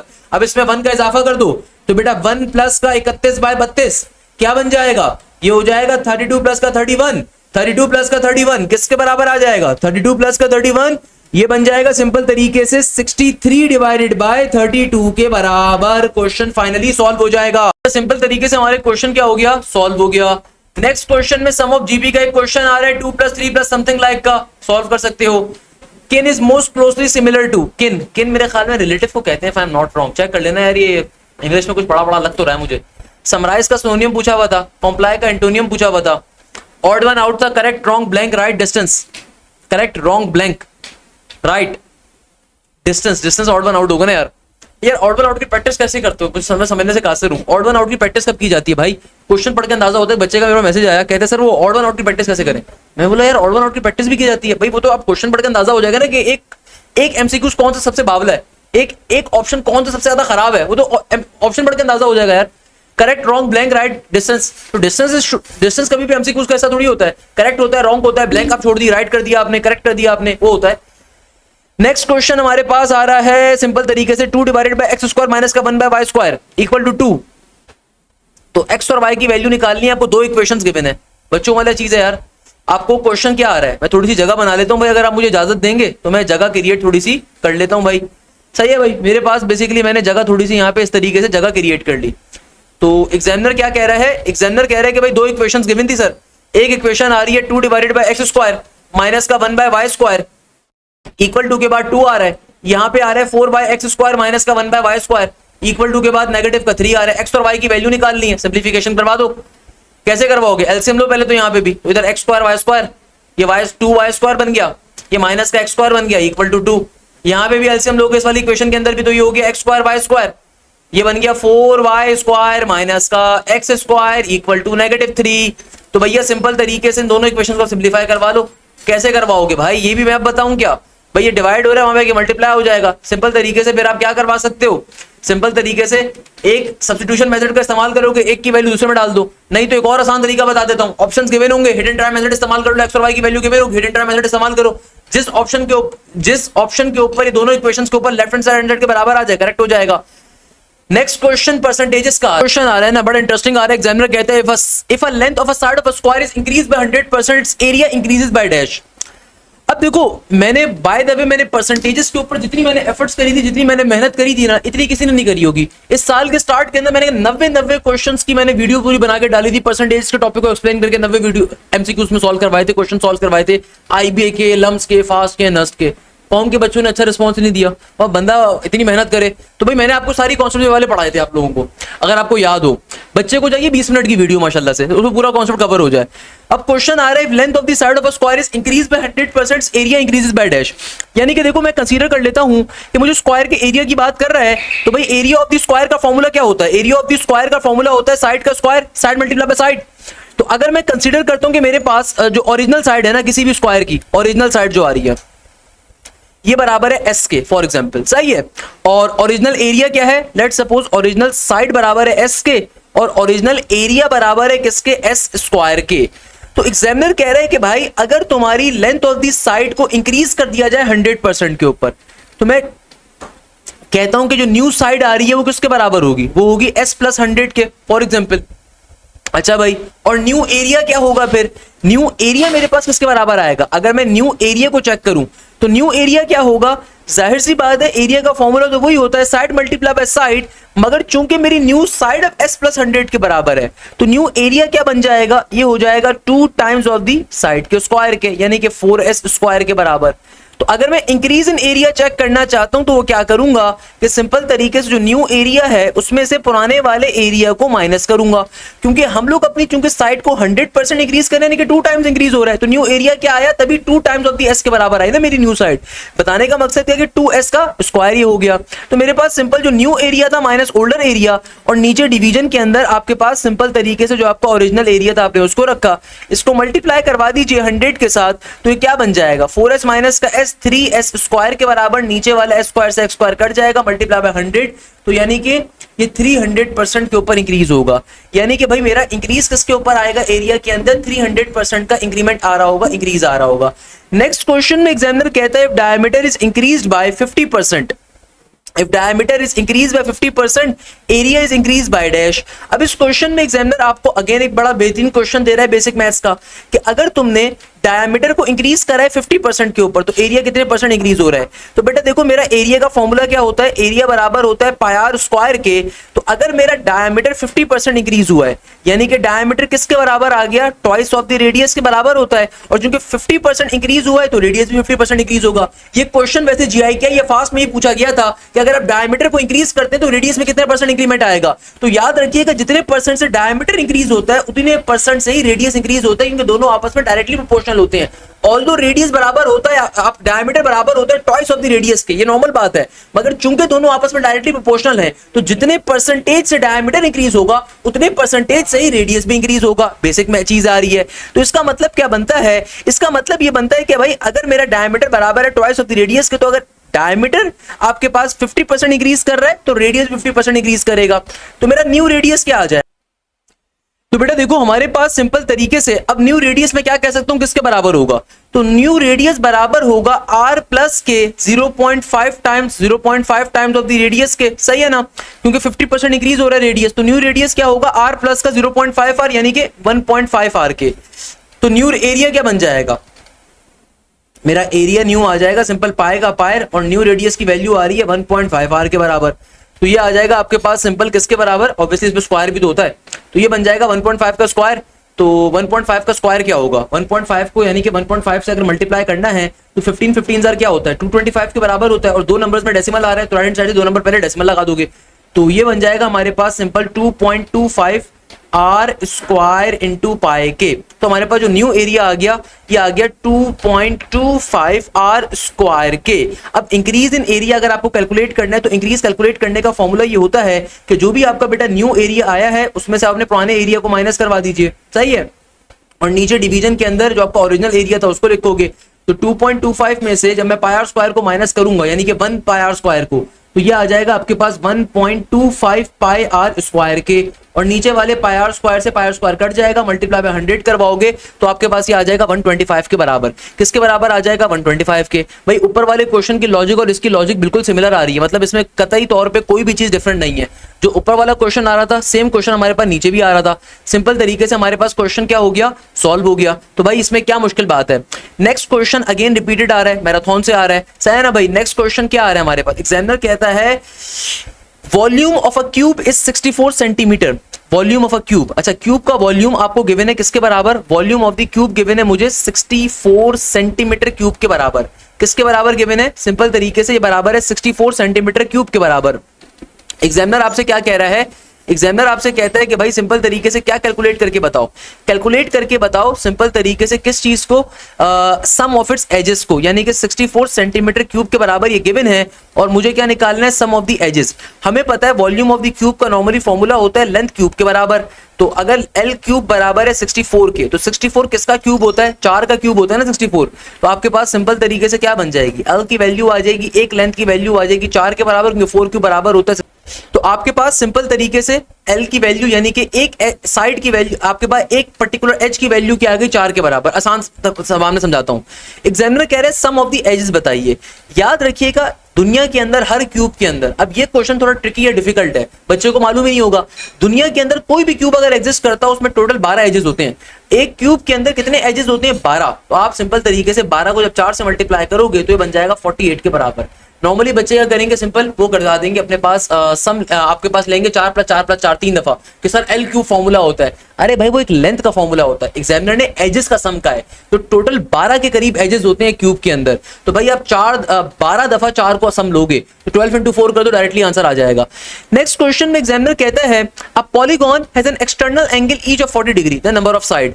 तो भाई नंबर ऑफ साइड कैसे कैलकुलेट की जाती हैं, याद रखिएगा कभी भी आपके पास ये कॉन्सेप्ट आ जाए, बहुत दफा बताया है कि भाई आपके पास इस क्वेश्चन को कैसे सॉल्व करोगे जो फास्ट में आया, आपके पास sum of all the external angles, sum of all external angles, sum of all external angles किसके बराबर होते हैं, ये बराबर होते हैं सिंपल तरीके से 360 डिग्री के, यानी कि तमाम के तमाम एक्सटर्नल एंगल जो 360 डिग्री के आपके पास बराबर होते हैं। किसी भी पॉलीगॉन के अंदर तमाम एक्सटर्नल एंगल का सम बराबर होते हैं 360 के। तो आपने सिंपल करना क्या है, 360 को डिवाइड करवा देना है 40 के ऊपर, तो 0 से 0 कट गया और मेरे पास 4 9 36 आ जाएगा। तो मेरे पास नंबर ऑफ साइड्स कितनी आ रही है, 9 के बराबर आ रही है। अच्छा भाई नेक्स्ट क्वेश्चन मैराथन का है, नेक्स्ट क्वेश्चन मैराथन का है, नेक्स्ट क्वेश्चन मैराथन का आ रहा है। तो भाई ये वाले जो क्वेश्चन जो मैराथन के आ रहे हैं, we are not solving those one, क्योंकि जाहिर सी बात है वो ऑलरेडी हम लोगों ने मैराथन के अंदर कवर करे हुए हैं। नेक्स्ट क्वेश्चन इंटरेस्टिंग आ रहा है, वर्क टैंक का क्वेश्चन आ रहा है। A tank fills up by one top in a tank fill up by one tap in 8 hour. अच्छा इंटरेस्टिंग, वर्क टैंक का क्वेश्चन आ रहा है, ए लेवल्स का बच्चा खुश हो रहा होगा। ए लेवल्स की बुक का कॉन्सेप्ट है कि भाई एक टैंक है, वो एक टैप के जरिए अगर टैंक को भरा जाए तो वो 8 घंटे का टाइम लेता है। It empties by another tap in 16 hours. भरने का यानी कि फिल करने का जो टाइम है वो 8 घंटे का है। और इसी टैप से अगर हम लोग अपनी टैंकी को एम्प्टी करते हैं तो ये 16 घंटे का टाइम लेता है, 16 घंटे का। तो एग्जामिनर कह रहा है find the time to fill when both taps are opened simultaneously, यानी कि अगर दोनों टैप्स को हमने ओपन किया वो तब मुझे टाइम बताओ टंकी के भरने का। तो बेटा देखो आपको फिलिंग रेट, सबसे पहले आप क्या कैलकुलेट कर सकते हो, फिलिंग रेट यानी कि भरने का रेट क्या होगा। तो मेरे प्यारे बेटे फिलिंग रेट क्या होगा, 1 डिवाइडेड बाय 8 के बराबर। और एम्प्टी रेट क्या होगा, एम्प्टी रेट मेरे पास आ जाएगा, रेट मतलब आपने सिंपल डिवीजन में ले गए अपने फिल टाइम को, तो एम्प्टी रेट किसके बराबर होगा, ये बराबर होगा 1/16 के। सही है। अब एग्जामिनर क्या कह रहा है कि भाई आपको काम करना है, अगर मैं दोनों टैप्स को ओपन कर दूं, दोनों नलकों को ओपन कर दूं, एक से टंकी भर रही है, एक से टंकी खाली हो रही है, तो मुझे ये बताओ कि पूरा टैंक कितने अरसे में पूरा भरेगा। कोई मसले की बात नहीं है। तो भाई कैसे निकालोगे, अगर मुझे नेट रेट निकालना है तो नेट रेट निकालने के लिए सिंपल मैं 1/8 में से 1/16 को माइनस करवाऊंगा। तो 1/8 माइनस का 1/16 क्या हो जाएगा, एलसीएम ले लो यार, यहाँ पे 2 से मल्टीप्लाई 2 से डिवाइड, तो 2 1 2 और नीचे 16 का 16 माइनस का 1, तो ये आ जाएगा 1/16 के बराबर। तो अगर मैं इसको उल्टा कर दूं तो सिंपल तरीके से टाइम क्या आ जाएगा, 16 आवर्स के बराबर। यानी कि बेटा 16 घंटे का टाइम लगेगा इस टंकी को भरने के अंदर। नेक्स्ट क्वेश्चन मैराथन से आया हुआ है, कोलिनियर पॉइंट्स वाला कॉन्सेप्ट मैराथन से आया हुआ है। एरिया ऑफ सर्कम सर्कल बहुत दफा बता दिया, इन रेडियस का क्वेश्चन था, एरिया ऑफ सर्कम सर्कल का था। मैं पक चुका हूं इन क्वेश्चंस के जरिए, इतनी मेहनत मैंने करी है। पहले दिन 2 वीडियो डाली, दूसरे दिन 2 वीडियो डाली, तीसरे दिन 2 वीडियो डाली, चौथे दिन 1 वीडियो डाली। अब I am totally exhausted by the fast velocity में, मेरे सारे क्वेश्चन रिपीटेड आ रहे हैं यार। अब ये वाला question, a number when divided by 5 then added to 8 result is 13, find the number.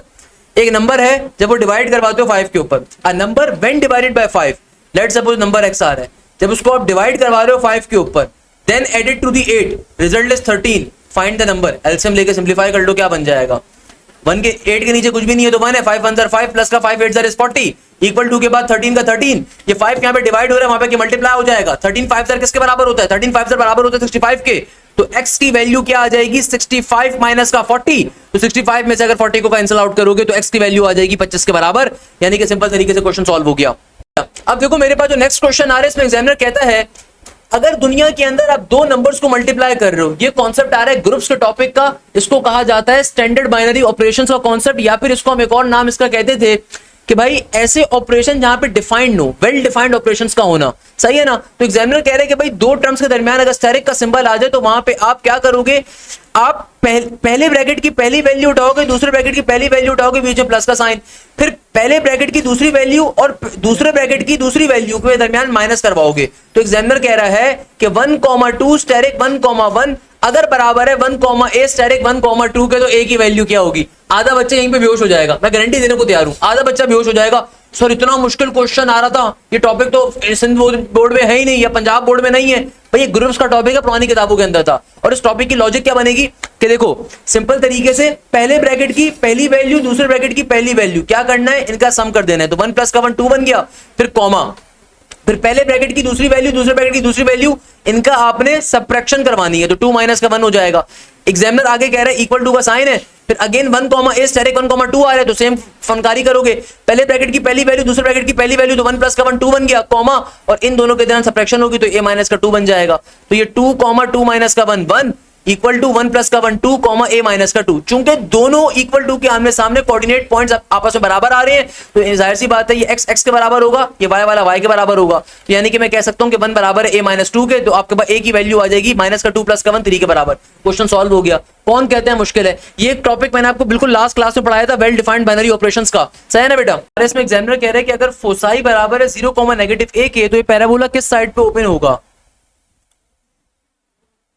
0 common negative ए का मतलब है डाउनवर्ड पैराबोला होगा। अब यहां पे जो आपको फिगर्स गिवन है वो सर्कल है, सर्कल पार्शियली फिल है, सर्कल फुली फिल है, सर्कल के बीच के अंदर सुराख है, और आपके पास बाकी हिस्सा फिल है। फिर ऑप्शन नंबर सी करेक्ट होगा, क्योंकि भाई आपके पास आपको कहा जा रहा है कि भाई एक पैराबोला है, जाहिर सी बात है अगर ये पैराबोला हाफ फिल्ड हुआ है, सही है ना? अगर मेरे पास पैराबोला आ रहा है और ये पैराबोला कैसा है, पैराबोला मेरे पास है y एक्सिस का और डाउनवर्ड पैराबोला है, तो फिर हमारे पास एक विजुअल रिप्रेजेंटेशन ये होगी कि जो फिली होगा ना, हम उसको कंसीडर कर सकते हैं अगर तो क्वेश्चन ये आ रहा है। या एक और बच्चे ने अपना क्वेश्चन भेजा था, sine inverse x minus cos inverse x बराबर है अगर 0 के, तो बताइए x की वैल्यू क्या होगी? We have already discuss this thing. 6 football players हैं, 4 हॉकी प्लेयर्स हैं, how many ways can 3 football players and 2 hockey players can be chosen? तो भाई 6 फुटबॉल प्लेयर हैं, 6 में से आपको 3 को सेलेक्ट करना है, 4 हॉकी प्लेयर्स हैं उनमें से 2 को सेलेक्ट करना है, सॉल्व हो जाएगा।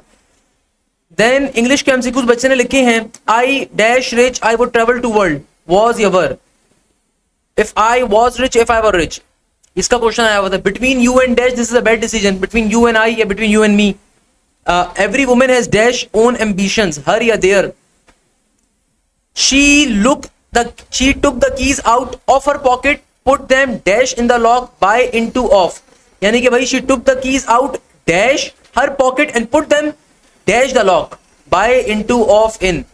if boy is a c n p x z तो r t n p o क्या होगा? what percentage of 3/4 of 5/6, percentage of 3/4 of 5/6, यानी कि क्या परसेंटेज है 3/4 की ऑफ 5/6, उनको मल्टीप्लाई करके मल्टीप्लाई बाय 100 करके परसेंटेज चेक कर सकते हैं।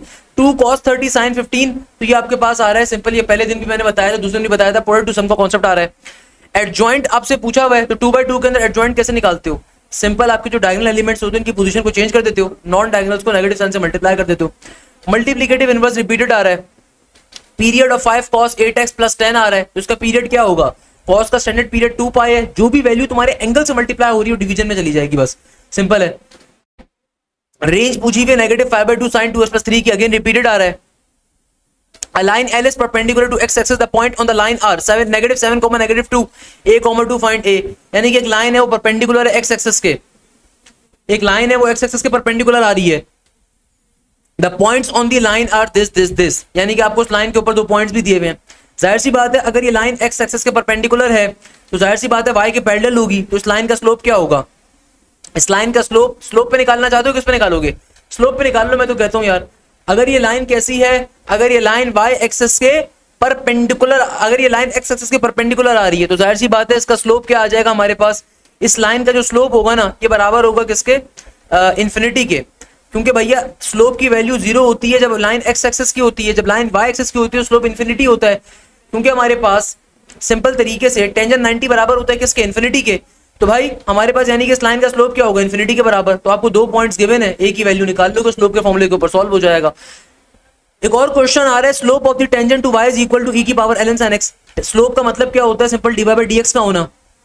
e की पावर क्या गिवन है? ln sin x। तो भाई क्वेश्चन बहुत सिंपल है, बच्चे डिफिकल्टी कर देते हैं, e से ln कैंसिल आउट हो जाएगा, क्योंकि नेचुरल एक्सपोनेंट और ln एक दूसरे का अपोजिट होते हैं। sin x का डेरिवेटिव अप्लाई कर दोगे, sin का डेरिवेटिव cos x हो जाएगा। e की पावर xy का डेरिवेटिव, ये भी रिपीटेड क्वेश्चन है, e की पावर xy का डेरिवेटिव कैसे लोगे? नेचुरल एक्सपोनेंट का फॉर्मूला अप्लाई करोगे, फिर यहाँ पे सिंपल आप x इंटू वाई के ऊपर आप डेरिवेटिव लोगे, तो x इंटू 5 जो फंक्शन आ रहा है उसका डेरिवेटिव कैसे लोगे? x वाले टर्म को ऑलरेडी लिखोगे, यहाँ पे आ जाएगा dy/dx प्लस का साइन, y वाले टर्म को ऑलरेडी रहने दोगे और x का डेरिवेटिव x स्क्वायर से 1 हो जाएगा, लिखने की जरूरत ही नहीं है। देन हमारे पास एक बेसिक कॉन्सेप्ट आ रहा है, ए ट्रांसपोज का कॉम्प्लीमेंट अगर आपको लेना है किसके साथ? ए यूनियन यूनिवर्सल के साथ, तो किसके बराबर होगा? नेक्स्ट क्वेश्चन ही मैराथन से आ रहा है। एक क्वेश्चन सेक स्क्वायर का डेरिवेटिव था, एक टेंजेंट स्क्वायर का डेरिवेटिव था, दोनों का पैटर्न सेम है। पावर फॉर्मूला अप्लाई करोगे, पावर पहले आएगी, पावर में से माइनस करके सिंपलीफाई करवाओगे। फंक्शन की वैल्यू गिवन है, एग्जामिनर कह रहा है कि भाई फंक्शन डिक्रीज कर रहा है, इंक्रीज कर रहा है, इन्फ्लेक्शन है। तो हमेशा याद रखिएगा, अगर आप कभी भी एफ डबल प्राइम एक्स की वैल्यू ग्रेटर देन 0 आ जाए, इसका मतलब फंक्शन क्या होता है, डिक्रीजिंग होता है, क्योंकि फंक्शन मिनिमम के ऊपर होता है। अगर एफ डबल प्राइम एक्स की वैल्यू आपके पास लेसर देन 0 आ जाए, इसका मतलब होता है फंक्शन क्या है, मैक्सिमम के ऊपर है। और अगर कभी भी दुनिया में एफ डबल प्राइम एक्स की वैल्यू इक्वल टू 0 आ जाए, इसका मतलब पॉइंट ऑफ इन्फ्लेक्शन आपको मिल रहा होता है। तो भाई इसके अलावा बच्चे ने अपनी रफ शीट पूरी उठा के भेज दी माशाल्लाह से। इसके अलावा एक और क्वेश्चन आया हुआ है, which is the cube root of unity. ये क्वेश्चन भी रिपीट हो रहा है कि आपके पास लिमिट्स बराबर आ रही हैं, सिमेट्रिक लिमिट्स होंगी। अगर सिमेट्रिक लिमिट्स होती है तो आंसर 0 होगा, अगर फंक्शन ऑड आ रहा है। तो अगर तो ये क्वेश्चन आ रहा है तो डिपेंड करता है ऑप्शंस क्या आ रहे हैं। एफ इंटू जी एक्स का क्वेश्चन आया हुआ है, रिपीटेड कॉन्सेप्ट्स हैं यार। इसी तरीके से एक ये एमसीक्यू था, ये बड़ा इंटरेस्टिंग था कि पहले आप ऐसे करके इसका ये ट्राइंगल बन गया, तो भाई अगर आपको सॉल्व करना है तो कैसे करोगे। देखो कंप्लीट चीज का आपको मैं आपको फिगर बना के दिखा देता हूँ, फिगर बड़ी अच्छी आ रही है, बेसिक मैथ्स का क्वेश्चन है यार। एक स्क्वायर आ रहा है, देन ये आ रहा है, और फिर ये आ रहा है।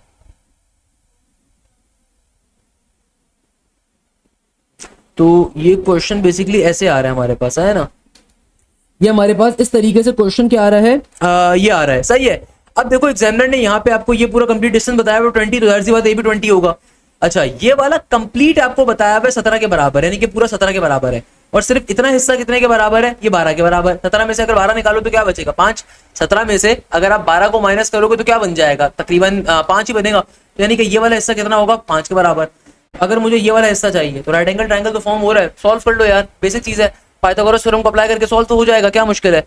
नेक्स्ट क्वेश्चन आपके पास आ रहा है ए ट्रांसपोज का। ए ट्रांसपोज का मतलब क्या होता है कि भाई रॉस को कॉलम में, कॉलम्स को रॉस में कन्वर्ट कर देना। बेसिक आईक्यूज के क्वेश्चन देन गिवन है, आईक्यू के और सीरीज के काफी सारे क्वेश्चन आईक्यू के गिवन है, मेजॉरिटी रिपीटेड आ रहे हैं, सही है ना भाई। अच्छा इसके अलावा हमारे पास एक और पेपर जो आ रहा है, इसमें ये ऑड वन आउट की एग्जैक्टली मैराथन की शेप्स आ रही हैं। ऑरेंज, एप्पल, मैंगो, ग्रीन, कौन सा ऑड वन आउट है, ग्रीन होगा। फंक्शन बराबर है टेंजेंट एक्स के, तो पाई बाय 2 से लेके पाई के दरमियान अब निकालना क्या है, इंटीग्रेशन निकालनी है, डेरिवेटिव निकालना है, क्या निकालना है। ये क्वेश्चन बेसिक इंटीग्रेशन का आ रहा है आपके पास, अगेन रिपीटेड आ रहा है। एरिया ऑफ अ ट्राइंगल का क्वेश्चन गिवन था, टेंजेंट लाइन आपको गिवन है और उसके कंपोनेंट्स आपको गिवन है। एक प्रोबेबिलिटी वाला क्वेश्चन आया हुआ था, एक डाइस वाला क्वेश्चन आया हुआ था। अगेन ऑड वन आउट का देखो क्वेश्चन आ रहा है कि पहली दफा में 2 बॉल्स यहाँ की भरी हुई हैं, फिर यहाँ की भरी हुई हैं। अगर यहाँ की सिर्फ 2 बॉल्स हैं तो अगली शेप में क्या होगा, अगली शेप के अंदर होगा कि ये वाली हॉल खाली होगी, ये दोनों भरी भी होंगी। ये लॉजिक तो ये बन रही है ना यार कि भाई पहले देखो डायगोनल के ऊपर थी, फिर नॉन डायगोनल के ऊपर थी। पहले 2 भरी हुई बॉल इस तरफ थी, फिर 2 भरी हुई बॉल नीचे की तरफ थी। अगर पहले 2 भरी हुई बॉल लेफ्ट हैंड साइड पे तो राइट हैंड साइड पे आ जाएंगी। ये भी ऑड वन आउट का क्वेश्चन मैराथन से आ रहा है, अच्छा ये वही रिपीटेड ही आ रहा है, सॉरी। अच्छा ये वही हमारे पास आईक्यू के काफी सारे क्वेश्चंस आ गए, जिनको गैदर कर सकते हैं आप। 45 का एंटोनियम क्या होता है, एक्यूरेट का एंटोनियम क्या होता है। How does it work has asked the engineer. अच्छा ये बेसिकली हमारे पास इंग्लिश के क्वेश्चंस आए हुए हैं। How does it work has he asked the engineer. Saga is most similar to, dormant is most similar to, anatomy of appress, shown plays football every Saturday, find noun. Terry has a beautiful garden, find noun. Placed is most nearly means to. This dash is about a traffic safety. 44x is equal to 725 minus का 53। इसमें से term को minus करवाओ, 44 multiply करके divide हो जाएगा, x की value आ जाएगी। एक और क्वेश्चन ये आ रहा है कि भाई आपको 2 इक्वेशंस गिवन है, आपको 3x + y निकालना है। ये क्वेश्चन भी सॉल्व करवाया था कि भाई दोनों इक्वेशन साइमल्टेनियसली सॉल्व करो, x और y की वैल्यू आएगी। तो सिंपल x और y को यहाँ पे प्लॉट कर दो। 108 इन 45%, यानी कि भाई व्हाट परसेंट ऑफ 45 इज 108। इसका आसान मतलब क्या है, 108 इन 45%, यानी कि what percent of 45 is 108। What percent of यानी कि x percent of 45 is 108। x percent of 45 किसके बराबर है, 108 के। तो इसका मतलब x का परसेंटेज रिमूव होगा, डिवीजन में 100 आ गया, ऑफ का मतलब मल्टीप्लाई इंटू 45 इक्वल टू के बाद 100 का 100, ये 100 डिवाइड हो रहा है मल्टीप्लाई हो जाएगा, तो x की वैल्यू आ जाएगी। सही ये 108 है यहाँ पे यार, ये 108 है, सही है ना। ये आ जाएगी 108 डिवाइडेड बाय 45 इंटू 100 का 100, सिंप्लीफाई करवा लो, x की वैल्यू आ जाएगी। एक और बेसिक मैथ्स का क्वेश्चन आ रहा था 0.4771 इंटू 0.3010। अब देखो बेसिक मैथ्स के अंदर बच्चे बड़ा परेशान होते हैं, देखो उसको सॉल्व कैसे करोगे विद इन सेकंड्स के ऊपर। अगर आपके पास जैसे क्वेश्चन आ रहा है ना कि 0.0 मेरे पास क्या आ रहा है, मेरे पास आ रहा है 0.4771 मल्टीप्लाई करवाना है 0.3010 से, तो 0.3010 से सिंप्लीफाई करवाना है। तो 0 जब 1 से मल्टीप्लाई होगा तमाम टर्म्स 0 के अंदर ही आ जाएंगी, सही है। अब क्रॉस, अब 1 जब मल्टीप्लाई होगा तो 1 का 1 1, 7 1 दर 7, 7 4 1 4 दर इज 4 एंड 7 0 दर इज 0। फिर दो दफा क्रॉस आ जाएंगे, फिर अगेन 0 मल्टीप्लाई होगा, सारी टर्म्स के अंदर 0 आ जाएगा। फिर 3 मल्टीप्लाई होगा, तो अब की बारी में पहले 3 क्रॉस आएंगे, फिर 3 1 दर पहली दफा 3 हो जाएगा, फिर 7 3 आर इज 21 का 1 और 2 कैरी, देन मेरे पास हो जाएगा 7 3 आर इज अगेन 21 का 1 और 2 का इजाफा, तो ये बन जाएगा 23 का 3 और 2, फिर ये हो जाएगा 3 4 आर 12 का 2 14। तो फाइनली फिर एक और दफा क्रॉस 0 आ रहा होगा, लिखने की जरूरत ही नहीं है उसको। तो क्या बन गया 0 1 7 4 और 3, 4 और 3 किसके बराबर, 7 के, 1 का 1, 3 का 3, 14 का 14। अब देखो पहले वाले डिजिट, अब ये आपका आंसर आ गया। अब देखो बेटा फाइनली अपना आंसर कैसे निकालोगे, आपने सिंपल दो नंबर्स को मल्टीप्लाई किया, आपका आंसर आ गया यहां तक का।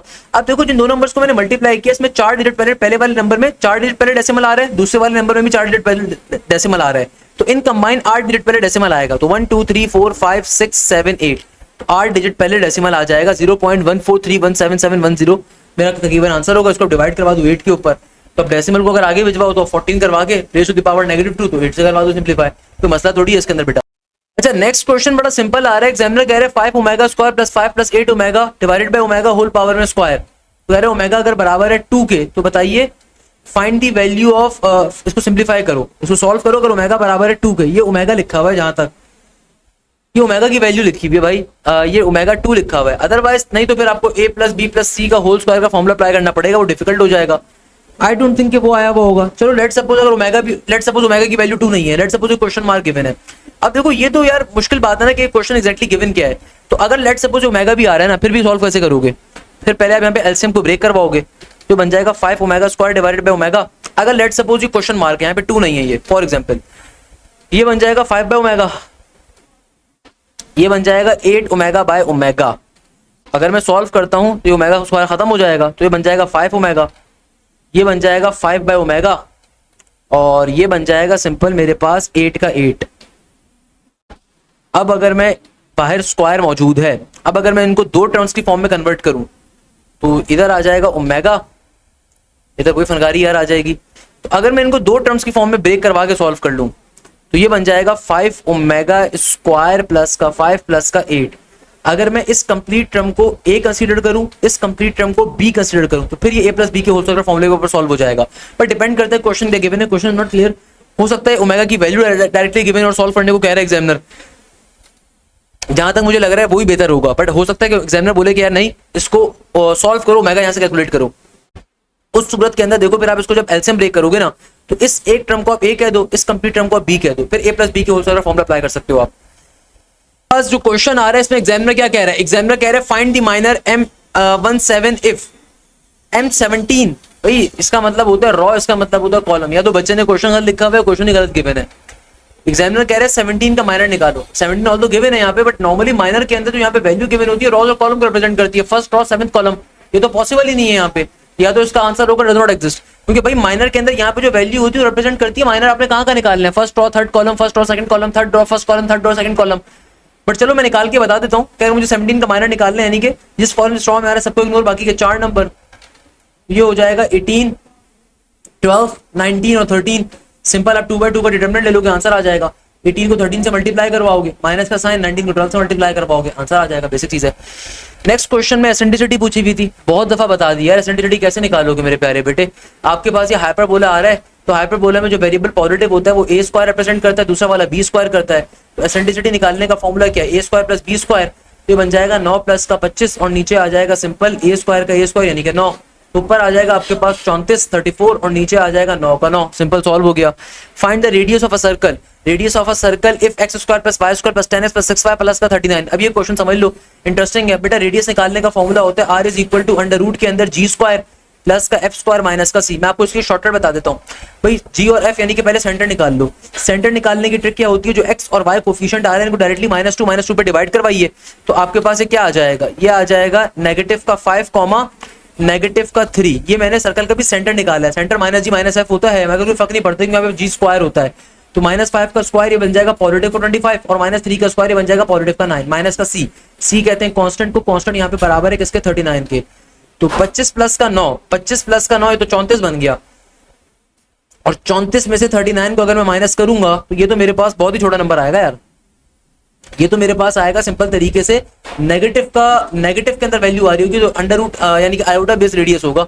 ये तो भाई आपके पास यानी कि इमेजिनरी सर्कल को एग्जिस्ट कर रहा है। डिपेंड करता है भी इक्वेशन सही गिवन है, इक्वेशनों की बड़ा मारा है बच्चे ने, ये भी मैटर करता है भाई कि यहाँ पे माइनस ना हो, ऐसा ना हो कि यहाँ पे माइनस का सिंबल हो, तो माइनस माइनस से आके फिर आगे प्लस बन जाएगा। डिपेंड करता है क्वेश्चन क्या गिवन था। नेक्स्ट क्वेश्चन में एग्जामिनर कह रहे हैं all the two sides are equal. भाई अगर दुनिया में कभी भी किसी भी ट्रायंगल की दो साइड्स बराबर होती है ना, एक बेसिक कॉन्सेप्ट ध्यान में रखिएगा। इस क्वेश्चन में बेसिकली एग्जामिनर ये पूछ रहे हैं कि किसी भी ट्रायंगल की अगर दो साइड्स बराबर है तो उनके एंगल्स क्या होंगे। हमेशा याद रखिएगा अगर दो साइड्स बराबर हैं तो ये रिस्पेक्टिव दो एंगल्स भी हमेशा बराबर होंगे। अगर तीन साइड बराबर हो तो तीनों एंगल्स भी बराबर होंगे। ट्रायंगल्स के अंदर अक्सर बच्चों को कॉन्सेप्ट ही पता होता कि दुनिया में कोई भी ट्रायंगल एग्जिस्ट कर रहा हो, अगर उस ट्रायंगल के अंदर आपकी दो साइड्स बराबर हैं, लेट्स सपोज ये साइड बी और साइड सी बराबर है, तो बेटा इनके जो रिस्पेक्टिव एंगल्स होंगे ना ये भी हमेशा आपस में बराबर होंगे। सही है, अच्छा सही है ना। तो रेडियस ऑफ अ सर्कल निकालना था, एक और क्वेश्चन आ रहा है। अब ये क्वेश्चन एक और रेडियस ऑफ अ सर्कल का क्वेश्चन आ रहा है। इसके अलावा इंटीग्रेशन मैराथन वाला क्वेश्चन आ रहा है। इसके अलावा अच्छा फाइंड द एंगल, आपको दो वेक्टर्स गिवन है, इनके दरमियान का एंगल निकालना है। तो एंगल निकालने के लिए हमेशा हम लोग क्या इस्तेमाल करेंगे, theta is equal to cos inverse का कॉस इनवर्स, ऊपर आप दोनों वेक्टर्स का डॉट प्रोडक्ट लोगे और नीचे डिवीजन में दोनों वेक्टर्स का इंडिविजुअल मैग्नीट्यूड लेते हो। बेसिक कॉन्सेप्ट है भाई, डायरेक्टली सॉल्व कर लो यार, अगर चाहते हो मैं सॉल्व करवाऊं तो मैं करवा देता हूं। तो बेटा वेक्टर ए को जब वेक्टर बी से मल्टीप्लाई करवाओगे तो 3i इंटू वाई 3 बन जाएगा, फिर 3j इंटू जे ये 3 बन जाएगा, फिर 3k इंटू के ये 3 बन जाएगा। अब सिंपल तरीके से वेक्टर ए का मैग्नीट्यूड क्या हो जाएगा, ये हो जाएगा सिंपल अंडर रूट 3 के बराबर। मुझे साफ तौर पे दिख रहा है यार 1 + 1 + 1 आ रहा है तो रूट 3 बनेगा। और वेक्टर बी का मैग्नीट्यूड क्या हो जाएगा, 3 का स्क्वायर 9, 3 का स्क्वायर 9, 3 का स्क्वायर 9, तो 9 इंटू 3 क्या हो जाएगा, 9 3 27, तो रूट 27 बन जाएगा ये तो।